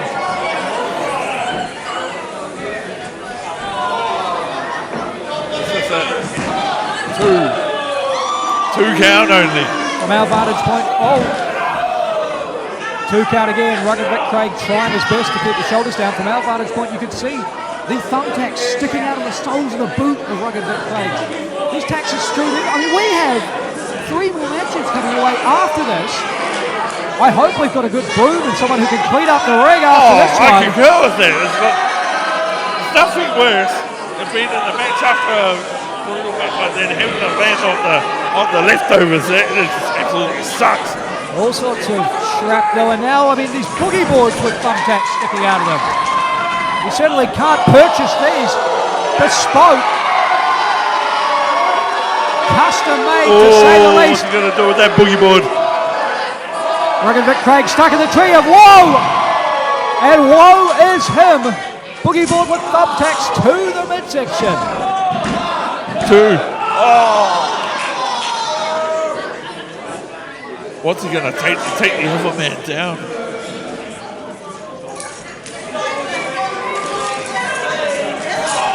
Vic Craig goes low. It's action for the Mayhem. It's perfectly legal.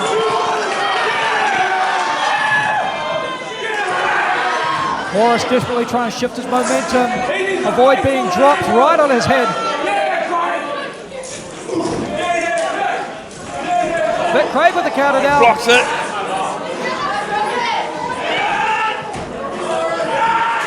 Horus is fighting for dear life. He doesn't want to be landed on that. Dive him in. Whoever connects here can walk away the winner.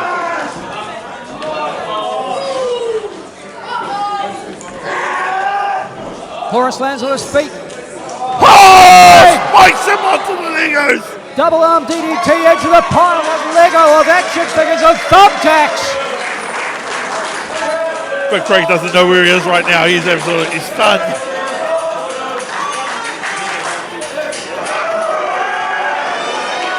And he's pulled out the mask.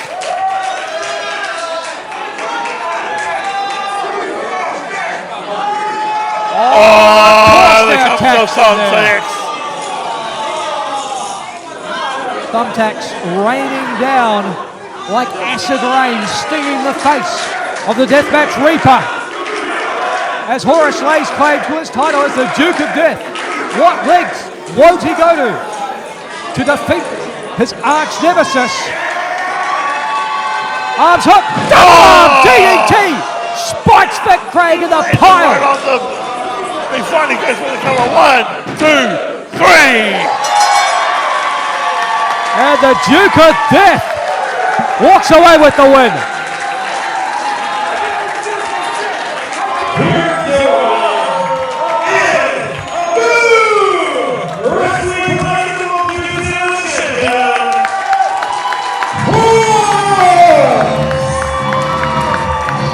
As vicious, as violent, as unique a matchup as we have ever seen in our years watching, and indeed in your case competing in New Zealand wrestling. And tonight, the Duke of Death takes home the most prized collectible of them all, the New Zealand Wrestling Collectibles Championship, surviving action figure mayhem, surviving the Lego, the thumbtacks, all manner of objects, a brutal violent affair, but Horus is your winner tonight. These men literally were dragged through hell and back, all for that illustrious title, and now we see the Duke of Death, Horus, has gone through and walked out the other side and is now victorious as our New Zealand Wrestling Collectibles champion. What a sick match.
Not good microphone etiquette.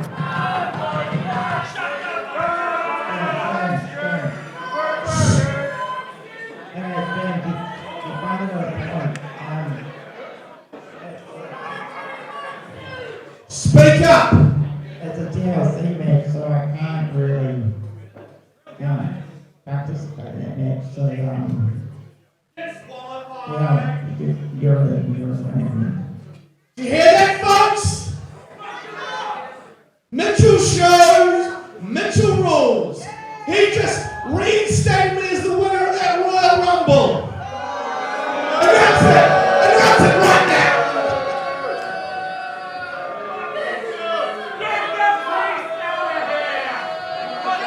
This organization is beyond thrilled to announce that Mitchell Fells will not compete in the main event this evening.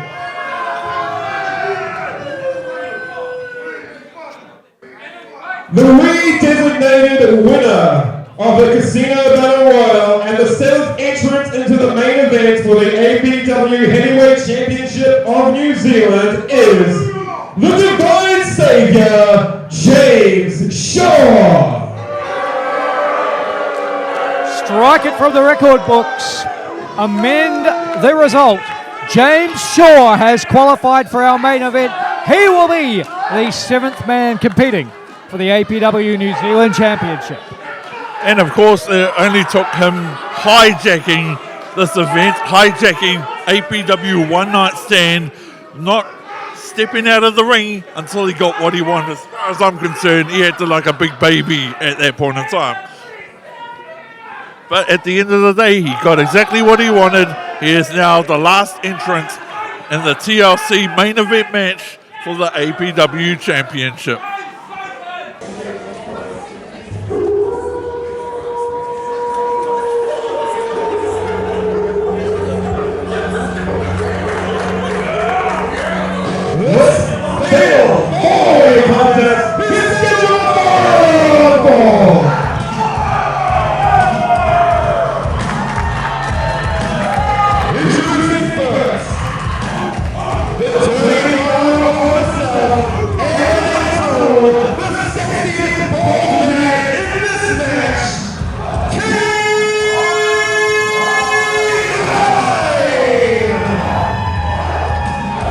Dirty Dog of the South has been unleashed on Auckland City, and good luck to anyone standing in his path. K9 is here at APW One Night Stand, and he is looking to take out anybody standing in his way and head back to Invercargill with a victory. O mai hoki mai ki tamaki makoto e te kure nui. Let's bring your fight here to Auckland, K9.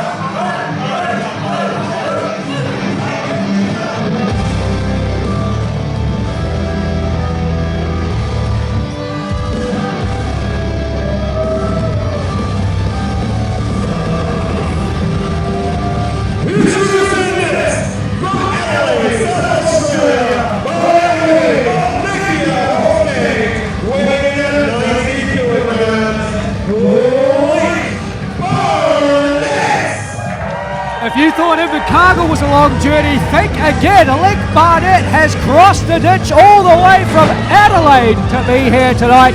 A long time between drinks for Barnett in terms of competing on New Zealand soil. But he is back in Auckland where he began his pro wrestling career, and he is a part of this fatal four-way. APW fans, you are in for a treat. Two of the first competitors in this fatal four-way match, one from Invercargill, one from Adelaide, and he is considered to be one of the best high flyers in Australia.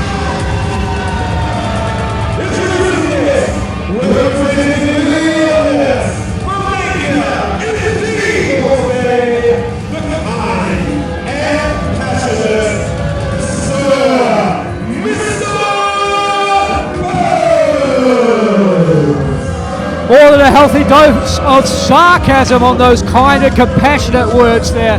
Mr. Burns, nothing of the sort.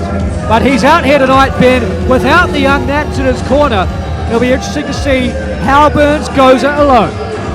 Never count him out though, he is one of the most talented men to ever step foot in the New Zealand professional ring.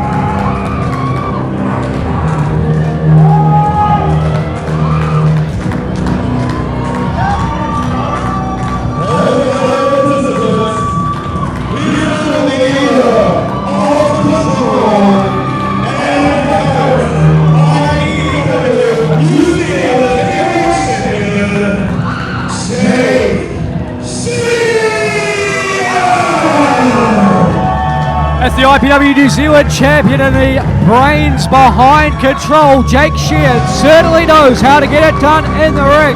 This has been his most successful year.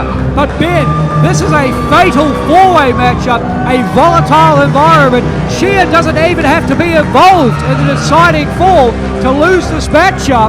Can Shehaan continue his successful ways, or is he walking into a trap here in fatal four-way action? Good questions, and I couldn't agree more. Anyone is capable of being able to pin anyone in this match. So anyone who is not pinned, not a part of their decision, can still lose the match. It's all up to that one pin submission. Whoever gets it first is the winner.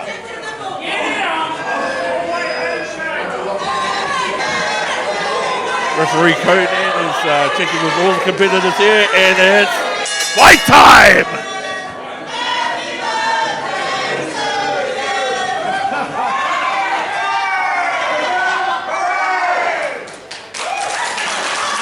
Crowd acknowledging that it isn't that Sheahan's birthday today.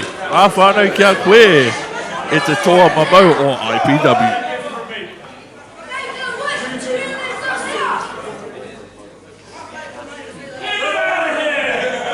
Well, the birthday boy in no mood for celebrating as Sir Mr. Burns, hailing from Napier, trying to rekindle an alliance with Link Barnett, who of course comes from Hawke's Bay himself. And now Burns trying his luck with K9, who was announced as the most attractive bald man in the matchup, which I read as a dig at Sir Mr. Burns. It doesn't really help when Sir Mr. Burns has one of the most untrusting faces that you can ever come across. I mean, they have billboards all across the country saying, we are our in Aotearoa. The amount of hate that those billboards generated was absolutely priceless. And it's a miracle that Burns has managed to assemble church and state around him, because this is much more the scenario we envisioned when we see Mr. Burns, Sir Mr. Burns. And that is everybody getting their licks in, getting their shots in on Burns. He's just so unlikable, and it's great to see. Oh, it's absolutely entertaining to watch. The man is taking his licks like a champ. And once the licks has been dished, it is up to the other competitors to put the real fight in, and then we see some true action kick off. And it really looks like Sir Mr. Burns has just had a cut. What the? No way! Well, now we've seen everything. The referee's a referee, not a competitor. A seismic scoop slam from our referee. Did not see that coming.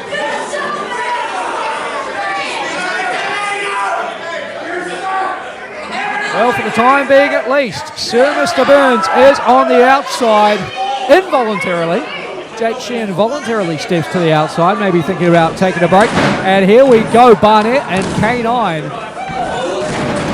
And dare I say, I'm pretty certain this is the first ever for these two facing each other in the Absolutely different eras of New Zealand wrestling. Link Barnett is New Zealand Tag Team Champion when K9 was still watching. Look out here. And it almost seems like these two are gelling so well together. Everything is so smooth. Oh! Head up takedown right into a head scissors. A lot of talk on that takedown. Wow, that was an absolutely impressive display. And an extremely fast-paced stalemate early on. Then Link Barnett has relocated to Adelaide, South Australia. He now calls the Wrestle Rampage Dojo home. He was one of the trainers there helping bring along the next generation. Oh! Jake Shehaan and Sir Mr. Burns taking advantage of that showing of sportsmanship. Here we go. Showing their true colours with shots to the back. An alliance of convenience right now.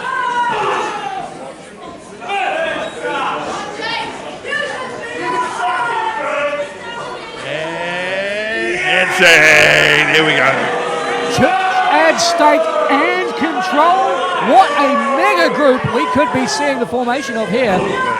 But something tells me this alliance may not last the course of this match. As I say, it is an alliance of convenience, and it only takes up until the point that one of them can only win the match. That's when the alliance will end.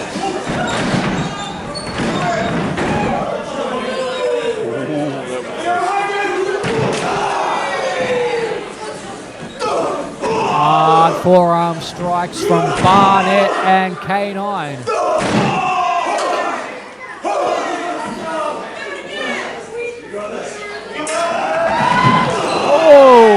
Speaking of lines of convenience, these two here have shown exactly what they're capable of to both Shehaan and Sir Mr. Burns. Absolutely impressive to watch. And now Shehaan and Burns take a tumble out of the ring, and we might get treated to round 2 of Barnett and K9. Oh, we're going for a bit of a handshake here, and yes! The Mega Powers temporarily have the line. For the roll up. Short-lived. Shoulders are down here. Only for the 1 count only. Hip attack from Barnett. Karate chops. Forearm shots. Doing his best to keep K9 on the ground. Keep the dirty dog of the South from building any momentum. And of course, we mentioned Barnett in Adelaide, South Australia. The last few years, K9 meanwhile sharpened his skills heading over to the United Kingdom and has wrestled and trained over there. Whoa! Fine hip attack from Big Barnett, goes for the cover. No amount of wrestling or training to prepare you to dodge that one. Exactly.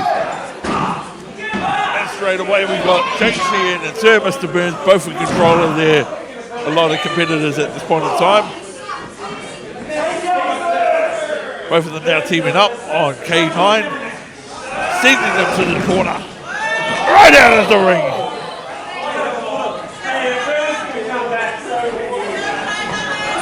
Now Barnett finds himself alone with Sir Mr. Burns and Jake Shehaan. Not a position I'd want to be in. No, most definitely not. You got one of the leaders of Church and State, a leader of Control, and the IPW New Zealand heavyweight champion. Two of the best in New Zealand teaming up against Link Barnett. And these two are systematically just breaking them down.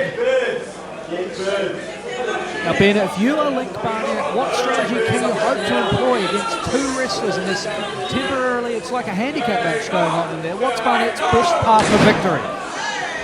Coming from experience, my only suggestion here is have the fire and the desire and the mana to be able to rise above, take the hits, look for that opportunity to strike, and strike hard, strike true, and get back on top from there. Well, talk about striking hard and true, it's as though K9 could hear you there. He's striking hard and true. Oh, and he just ran into a pump knee from the New Zealand heavyweight champion. And Jake Shehaan just cuts him down with a brutal knee to the face.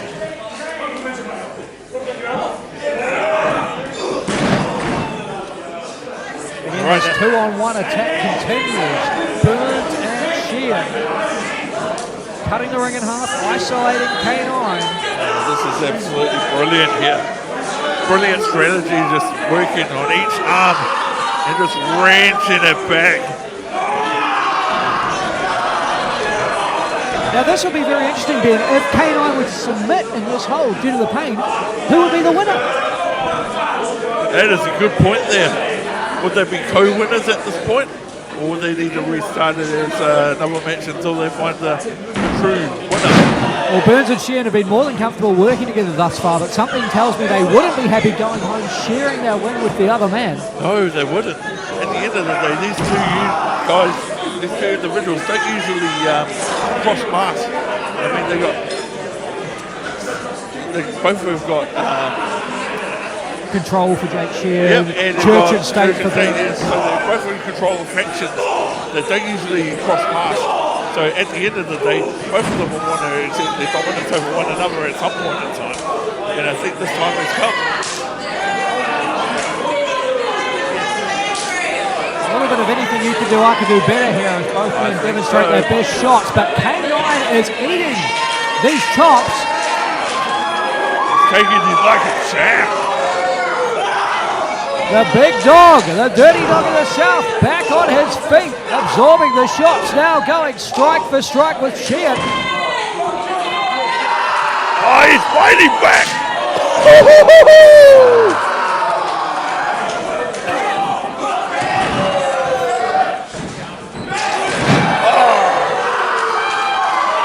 Thunderclap of an elbow to the back of the head, and a German suplex to boot on Jake Shehaan. Big boots and Sir Mr. Burns. Says Jake Shehaan up on the top rope. What's he going for here?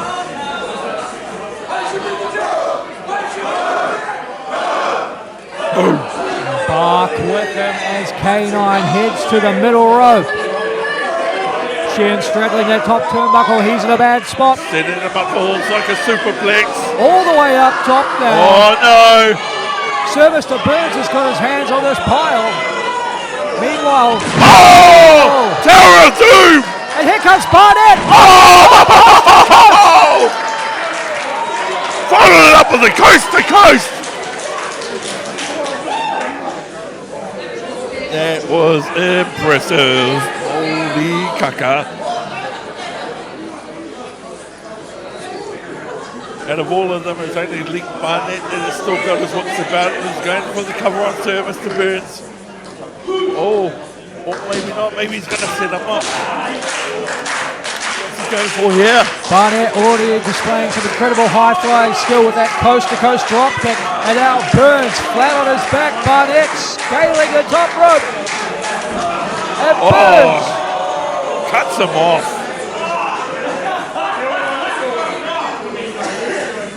He's holding him, falling on his nether regions.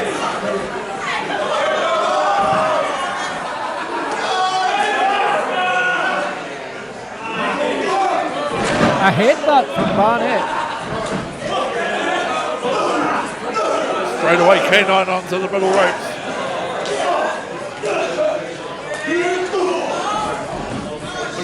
Jeff forearm from Barnett. Now it's Shehaan. Shehaan straight into the top rope. And straight into a spine buster. K9 rolls through. Cover here. Oh! Barnett breaks up the pin with the Swanton bomb. That was an act of desperation. Goes for the cover. Burns saves the matchup for himself. Here's the thing about a fatal four-way match. You've got any chance of any other competitor breaking the mold, breaking the fall, just eliminating your chance of getting that final submission. Oh! Around the world with that kick from Link Barnett. Beautiful Pele kick. Finds its target right on the side of the face of Burns. And now Shehaan looking for the purge. Headbutt from K9. Brutal headbutt. Oh, Sky City headbutt from service to Burns. And followed up with another brutal headbutt from Link Barnett.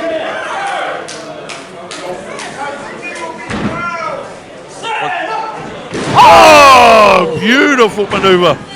The impact of that, the torque there. Barnett driving Shehaan into the canvas, but Shehaan has rolled out of the way from the momentum alone. And now Barnett having to home in on Burns. Going for a ripcord. Forearm straight to the face. Burns proclaims himself the king of the Hawke's Bay, but I don't think the dirty dog in the south cares about that. Oh, bringing him up onto his shoulders. Can he do it? Oh! Drills Burns in the middle of the ring, and Shehaan breaks up the fall. Got K9 into position. Oh! Burns pile driver spikes K9 on his head. Can this be it? It is. The Purge puts down the dirty dog in the south.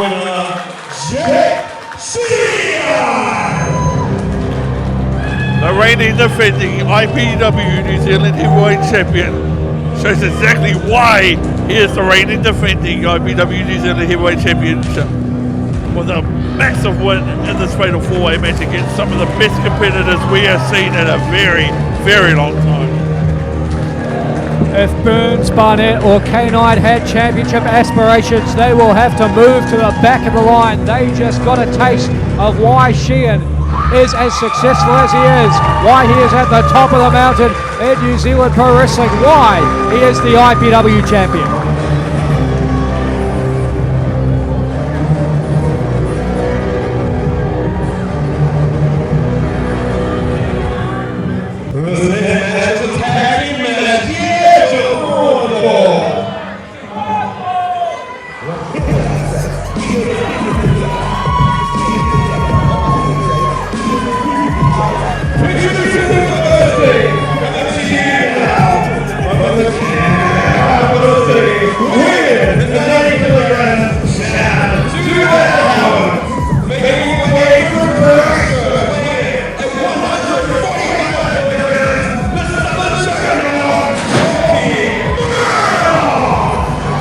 here we have a unique combination of one half of Prestige and Chad Howard and the Christchurch juggernaut, Chalky Murdoch. But here's something interesting, Ben. A first-time pairing for Howard and Murdoch tonight, yet they came out as a cohesive unit. One entrance for both men.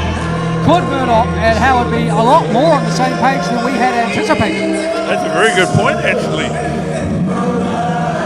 And here we have their opponents.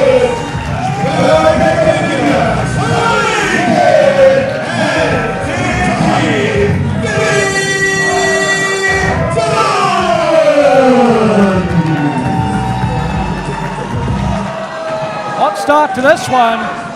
Howard and Murdoch all over Vinny, Dunn and Tykade, the team collectively known as Team Charisma. Oh! And the bigger figure just crashed into the ring post.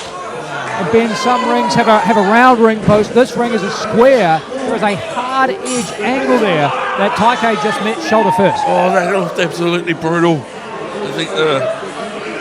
think we might again need to get someone to check on Tykade here. I'm a bit concerned for his well-being at the moment. A southern juggernaut. Asking for good things to be said about it. I'm certainly not going to do anything to the contrary. They just scared the living crowd. What a phenomenal wrestler he is. What a great showing he had in the Casino Battle Royal. How can I not say anything bad about Chalky? Because he was one of the most brutal men hailing from Christchurch. And one of my last matches that I've had was a singles match against Chalky Murdoch at Valiant Pro, and he spared the living crap out of me, or sparing me in half, going for the victory. This man is not to be trifled with.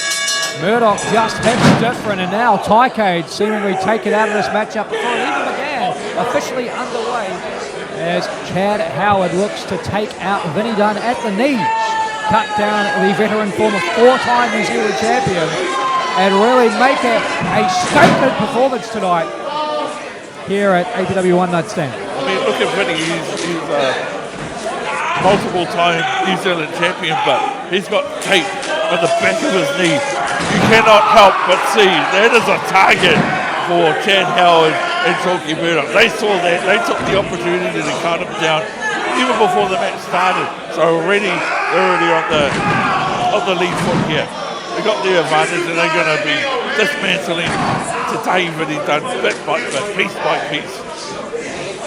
Let's think about this, Bill. I mean, Team Charisma formed all the way back in 2012, 10 years ago, and there's no doubt that Vinny Dunn is still an amazing athlete, but 10 years of hard miles up and down the roads, in and out of the ring, taking the bumps, taking these hard shots from young, hungry competitors. And on a personal note, mate, I've got a lot of history for both members of Team Charisma. One is an adversary in Tatahi Vinny Dunn. Myself and Adam Avalanche together as Mana Lunch have been feuding with the Dapper Dynasty for 4 straight years. And then you look at Tykade, who was the man that I was tag team when I started my wrestling career, and both of us won the NCWBW Tag Team Champions together. Seeing these two together, as you say, from 2012 to now is an absolutely monumentous nostalgic moment. It's actually really awesome to see. A lot of history with a lot of combinations in this matchup as we see Vinny Dunn get a little bit of distance between himself and Howard. That engineering crawling, trying to make his way to Tykade, and the Southern Juggernaut illegally enters the ring to stop that from happening. The only chances that Team Charisma has right now is getting that much needed tag to Tykade. If it doesn't happen, then I think the team of Murdoch and Howard have got this in the bag. This was obviously a strategy of Murdoch and Howard. They've been scheming all night long, it appears. They came out here with this in mind. They jumped Team Charisma straight away. I mean, we saw the brawl happen before the bell even sounded. The match wasn't official, and Tykade had been landed to that ring post.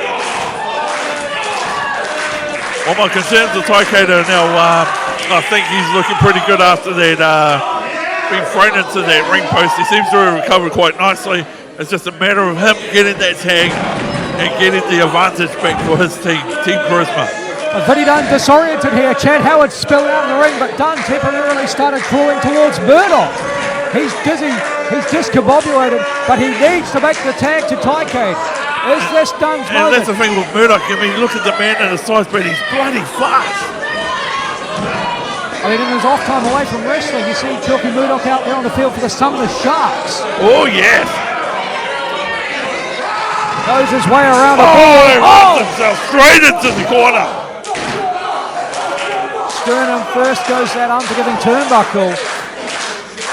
Murdoch's size working against him there. He crashed with a vulnerable part of his body. And now Tagataese in enemy territory up to the top. And Chad Howard makes sure he spills down, landing on that tweaked left knee. Every opportunity that Tagataese has to try and get on top, it just gets cut in half. And look at Chad Howard working on that lead. What do you do when you're in the position that Tagataese really done? If you keep on working on it, you run the risk of putting yourself on the shelf or having to go to early retirement due to an injury that can never recover. Well, Dunn manages to make his way to the bottom rope, and Chad Howard holds on right the way up to that count of 5, juicing everything he can out of that submission attempt. Making the most of his opportunity. Oh! Massive spinebuster. Look at where Dunn has landed. He's got Chad Howard's body between himself and Tykade. Same to be said for Howard. Vinny Dunn is in the way, preventing the tag as both men start to crawl down Ben. They're trying to make their way to the much fresher partners. Is this the moment that Dunn can bring Tykade into this match? The tag. Come on, Tagataese. Tag made to Murdoch. Here's the tag to Tykade. Tykade with the massive shots on Chalky Murdoch. Comes up the rope. Oh! It takes him off his feet. The bigger figure is on fire here.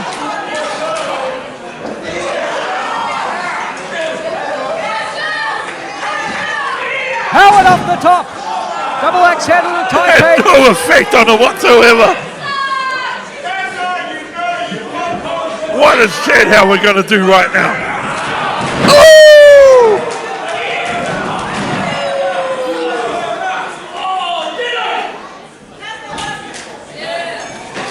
Tag out and done. Team Charisma working like a well-oiled machine with the back elbow in the corner. Howard staggering out towards the middle of the ring, right onto Tykade's shoulders. Over from Tykade. And goes on a spear. 1, 2, 3, and it's over. The team of Tykade and Tagataese, Vinny Dunn. 10 years after they first formed, Team Charisma showing they are still more than capable of handling themselves between those ropes. Tagataese, Vinny Dunn, and the bigger figure Tykade reign supreme at One Night Stand. What an impressive win for Tagataese, Vinny Dunn, and Tykade. Team Charisma has taken the massive win. Absolutely awesome match, fellas. Well done. No mark. Nā mihi nui kia kōrua. Thank you all very much for your support of the monument to the city of London. Thank you all attendees for telling your support of the ministry.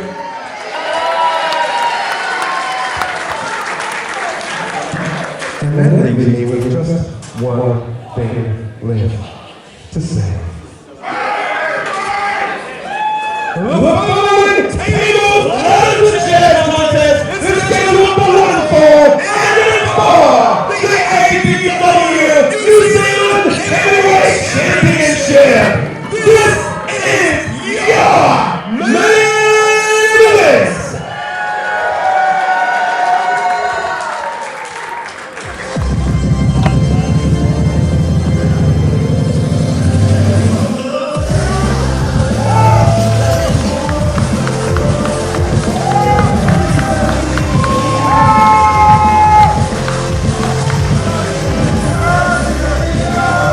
Brook Duncan very comfortable at a rugby club. But of course, his true passion in life is professional wrestling, and even more so than that, it's winning championships, Ben. Brook Duncan, the current New Zealand All-Star Wrestling Champion, fighting out of Valiant Pro Wrestling. Can he become a double champ tonight, make it two at the same time, and claim the APW Championship? He has the opportunity here, right now. Let's see if we can get it done.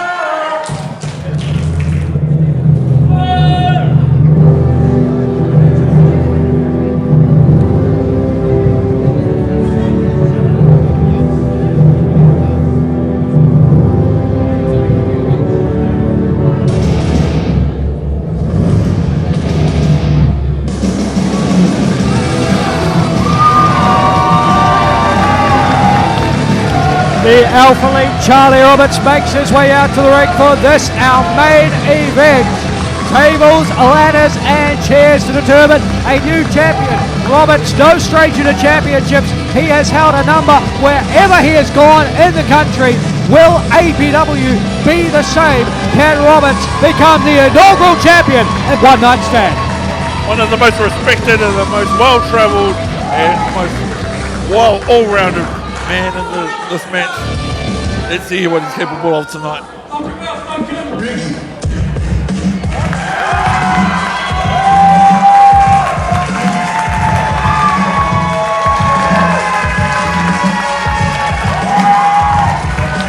One to watch for 2022. Perhaps nobody has had a bigger breakout year than JT Hollow. You see in his right hand the New Zealand Professional Wrestling Championship as recognised by Maniacs United. Another chance for a champ here tonight as JT Hollow looks to break out even more and take home the title.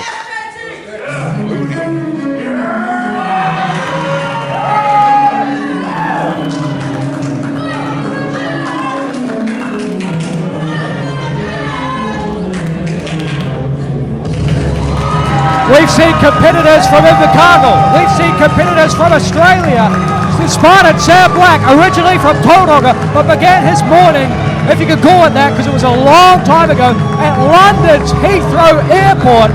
Sam Black straight on a plane via San Francisco, quite literally has travelled around the world to be here tonight, because nothing would mean more to Black than to take home the APW New Zealand Championship. Let's go, Sam!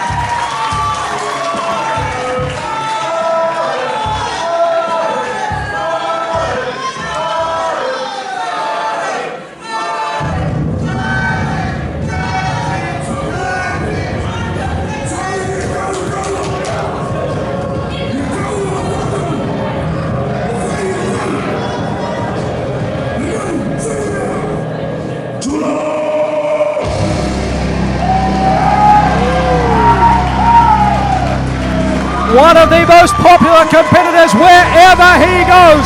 The big man is in the house. This man had one of the most impressive undefeated streaks of the modern era in New Zealand professional wrestling, and it was the most charismatic, one of the most dominant, one of the most strongest, one of the most biggest. He is the big man, JP Tagataese.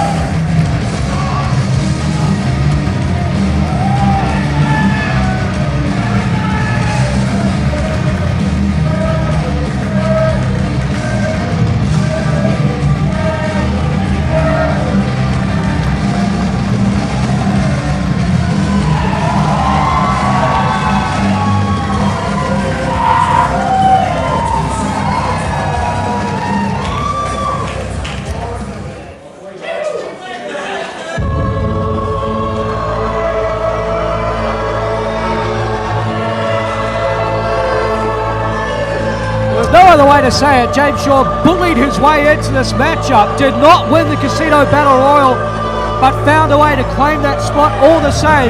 And now Shaw, the Divine Saviour, has got his wish, but he will have to make good on that promise, I guess.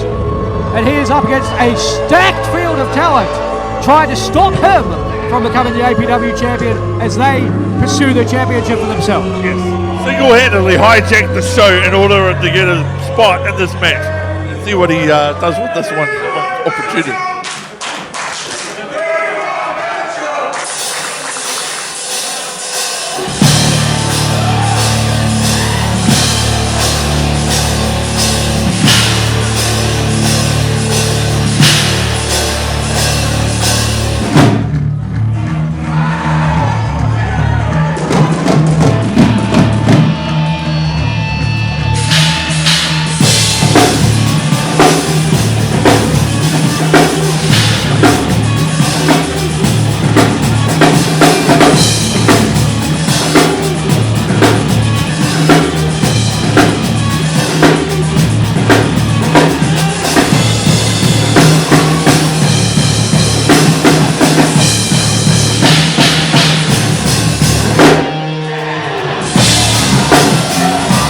Way to the ring by the sounds of Animal Head. The J-Stick makes his long-awaited New Zealand debut.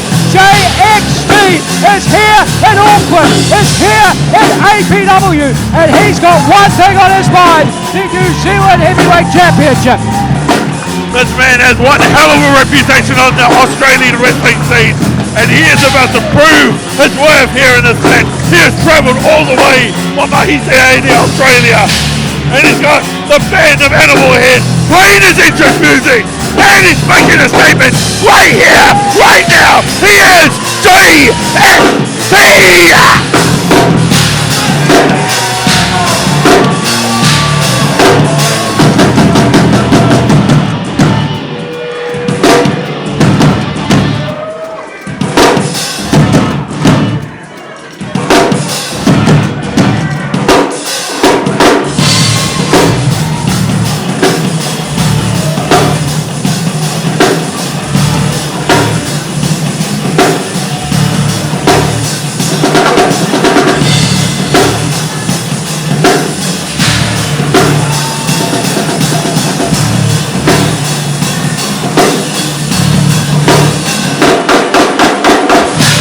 And now to make things official, we go to the Superstar. Introducing the competitors. First, from Sunny Nelson, Duncan. Next, from Auckland, weighing in at 96 kilograms, the Alpha Chalky.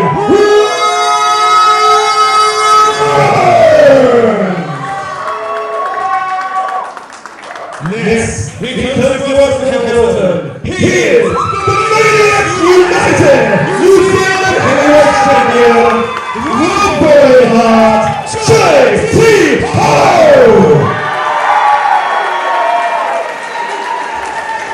Next, from Honolulu, he is the last of the 300. This is Spartan!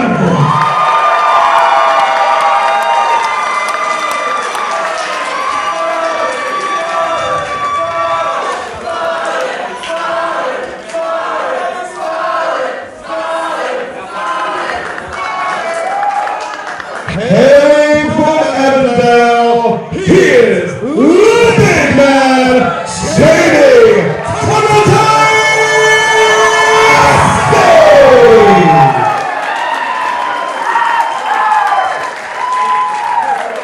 Accompanied to the ring tonight by Father Shaw, he is your divine savior, James Shaw!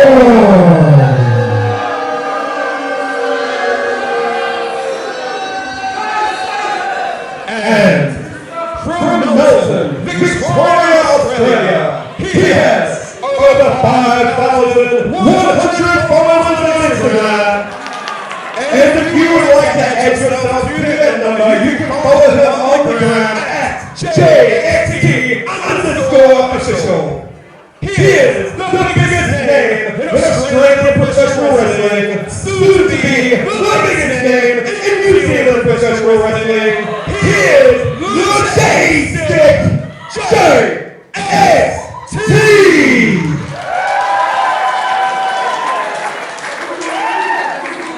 A star-studded lineup, if ever there was one. 7 men at the absolute peak of their game. Only one can leave with the championship. APW New Zealand title on the line tonight at One Night Stand. Who will be crowned champion and who will go home with a heartbreak? We are seconds away from finding out.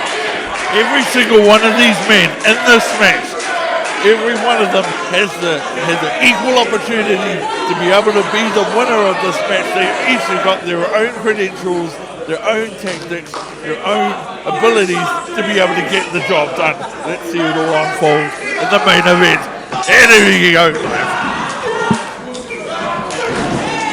Just as he did in the Casino Battle Royal, James Shaw quickly out of the ring to avoid the ruckus. Meanwhile, the fight is on between the ropes.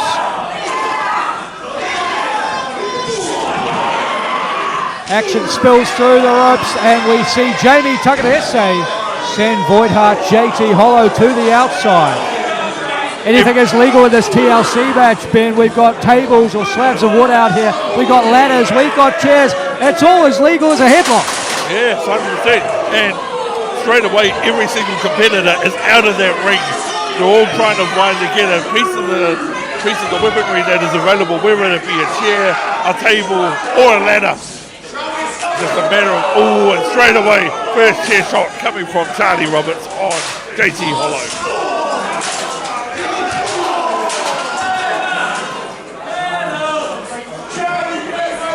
And the Spartan sends Hollow into the ring. We see a ladder take a spill on the outside.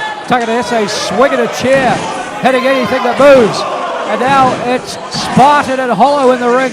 And Ben, what sort of a factor is the jet lag going to play here for Sam Black? He's been up north of at least 36 hours. He's been awake. It could be a deciding factor. I mean, it's a long time to be on a flight straight into a big match like this that could take some effect on the Spartans' ability to fight here tonight. That's it. He is looking mighty fresh for the time being. Slips off the back of JT Hollow, sends the Voidheart. Oh! Couldn't avoid that shoulder tackle. But as I say, if you're a man who has got a lot of strength and mana and has the desire and the strength to be able to overcome these obstacles, you'll be able to achieve anything. Who knows, it could be the APW champion for the very first time. JT Hollow standing in Spartan's way. Oh! Powerbomb counter to a Huracan Rana. That was impressive.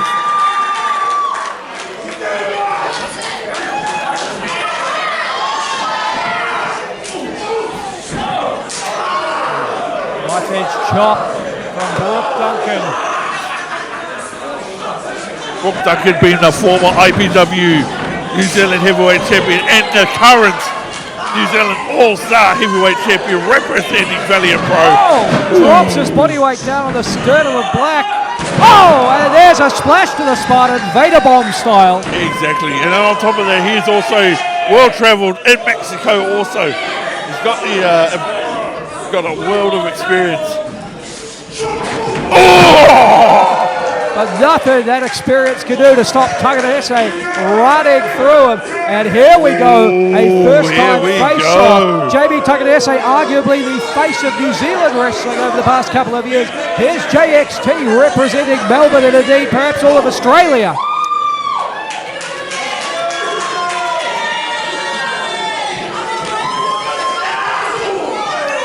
This is a true Tasman clash here. New Zealand versus Australia. Let's see who's able to get the advantage here.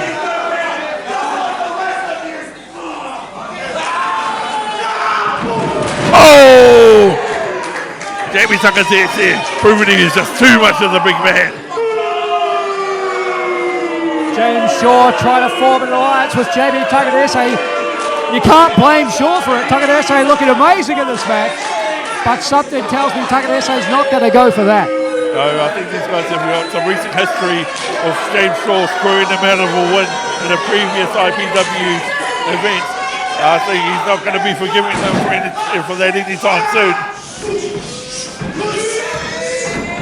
Powerful! Oh! Sidewalk slam from Jamie Tagataese.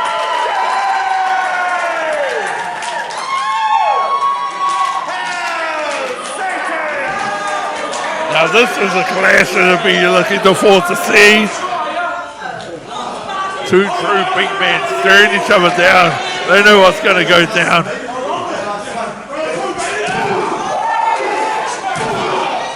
Oh, big massive shots from the big horses.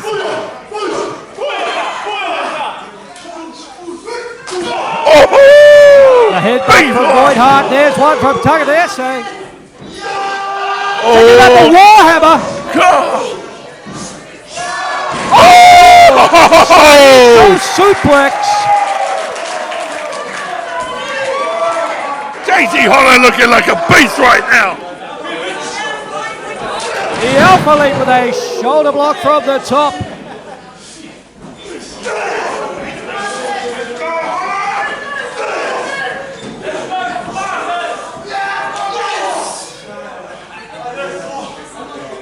Spartan and Roberts, a temporary alliance. Bit of a one-up marksmanship between the two of them, to be honest, eh? And these claps through these chops echoing throughout this building like thunderstorm. Oh, that they are. Let's see if we can just see some more. Woo! Double chop.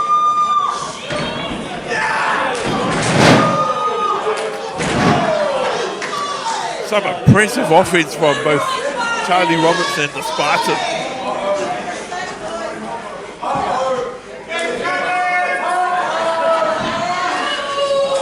Now Voidheart, like a battering ram, spilling through the ropes, wiping out Brook, Duncan and James Shaw.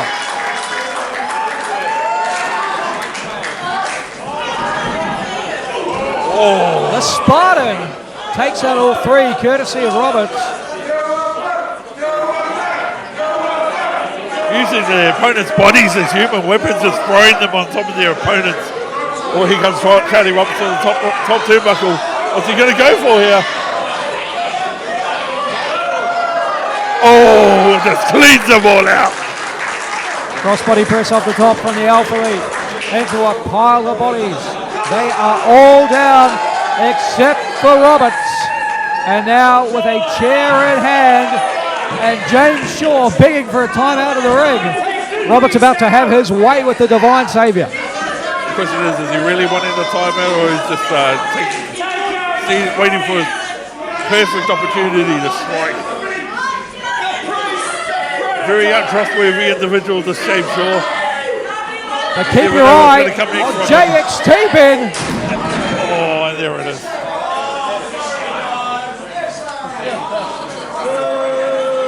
JXT not doing a ton to endear himself to these New Zealand fans. More than happy to play spoiler and take the APW Championship back across the ditch, back home to Australia. Nice shots with the chip on both JXT and James Shaw. Once again, alliance with convenience right now. We've seen them spring up all night. It makes a lot of sense. Yes, we have. Chair across the lower back of Brook, Duncan, and now Shaw with his hands on a ladder. Whoa! Chair to the side of the face. Hollow. JT Hollow.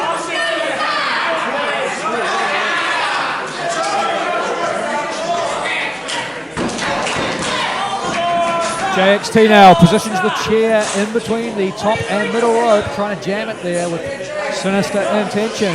James Shaw has done the same thing with the ladder on the opposite corner of the ring. Oh, this cannot be good news for anyone involved with this.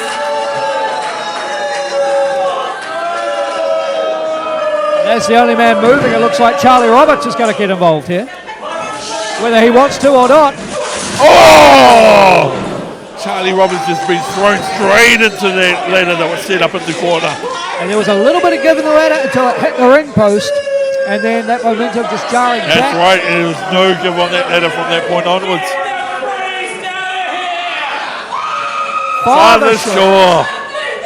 Are we seeing a new member of the Divine Light in JXT? The Divine Light shines on JXT. Alliance and convenience.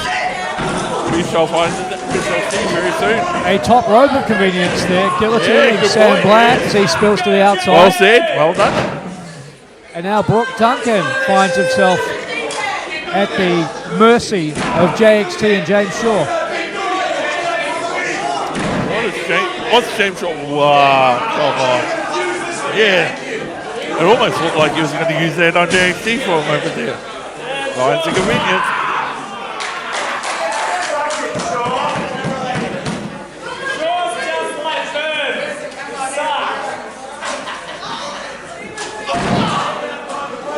JT Hollow trying to make his way back through the ropes.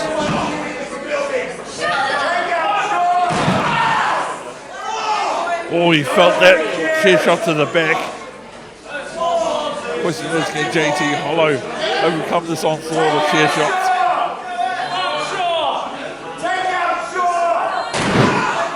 Chair to the spine.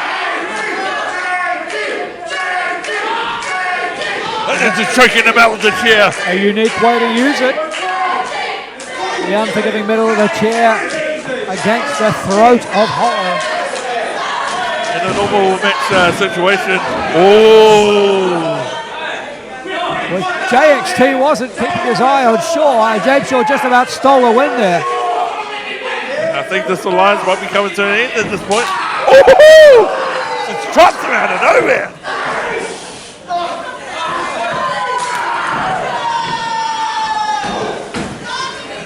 A chop to the chest of a very jet-lagged Sam Spartan. That'll wake him up. Got straight up there, offense for a few seconds and get chopped down by the alliance, the unsteady alliance of JXT and James Shaw. And cracks are beginning to show here. As JXT adds APW to the long list of promotions he has worked for. Of course, you may have seen him at Impact Wrestling and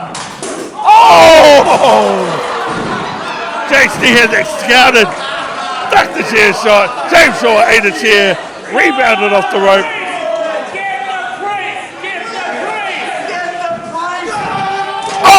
Flash in the corner from Jamie Tagataese is a big man.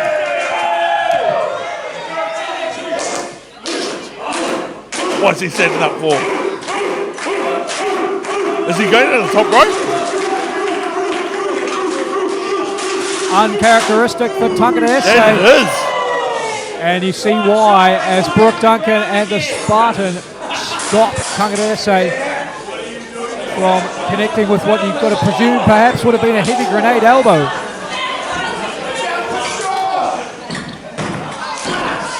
Demi's still on the top rope here. What is the big man setting up for now? Oh, no. Oh! A big impact for the big man. And Spartan drops his own body weight in the chest of Tagataese. Hits him with a senton splash. Followed up by a kick from Brook Duncan. Sliding lariat from Roberts now. Looks like everyone is ganging up on the big man right at this point. Big splash from JT Hollow. Chair to the midsection of Spartan, courtesy of Shaw. The frame of the chair wrapped across the back of Voidheart. What's JT got in store? He's going to the top rope here.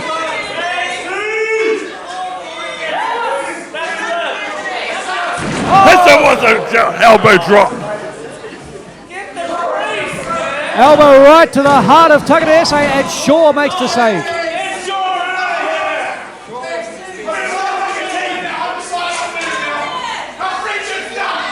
The Alliance of Convenience is now over. Friendship with JXT over. Father Shaw, James Shaw's new best friend. It was a matter of time. And here we go, JXT and Shaw, two of the least popular men in this matchup. Hard to know who to cheer for here. Always going for a cutter there. And another beautifully executed pedigree from JXT.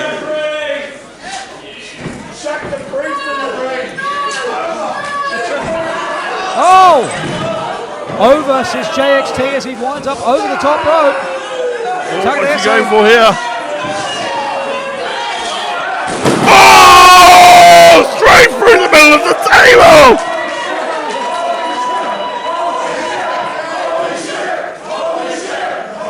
Off the apron, smashing through the wooden board. Someone needs to call the priest now. Meanwhile, ladder in the ring around the head of Brook Duncan. This man unhinged.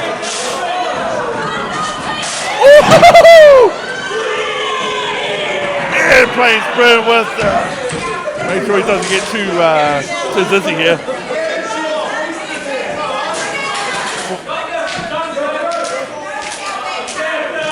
And Brook Duncan has enough equilibrium back to connect with that splash. Hip attack to JT Hollow. James Shaw in a bad spot. Meteora! The double knees to the chin. Brook Duncan is on a roll at this point in time. And it's a spear! Beautiful spear from the Spartan.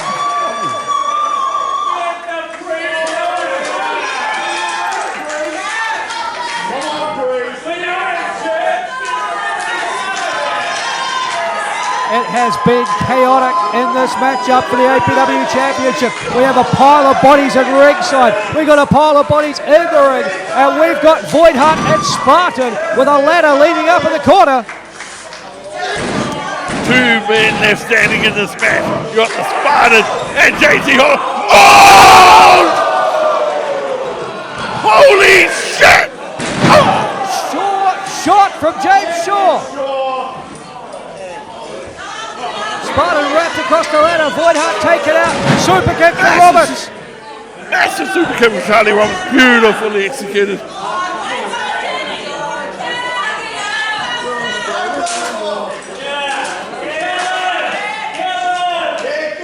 And Roberts still isn't done. Driving that ladder into the sternum of Shaw. You could break a rib with a shot like that. What's he going to do? Is he going to climb that ladder? Roberts securing the ladder. And securing James Shaw. Stomping his foe unconscious. We've got a ton of competitors who can barely move on the outside of the ring. Roberts and Shaw, the only two between the ropes. What's he going for here?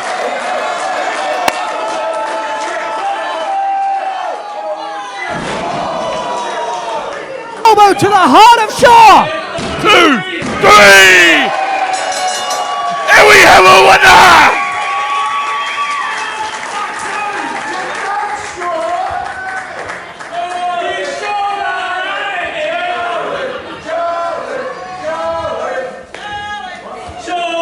Here's your winner and new APW New Zealand Heavyweight Champion, the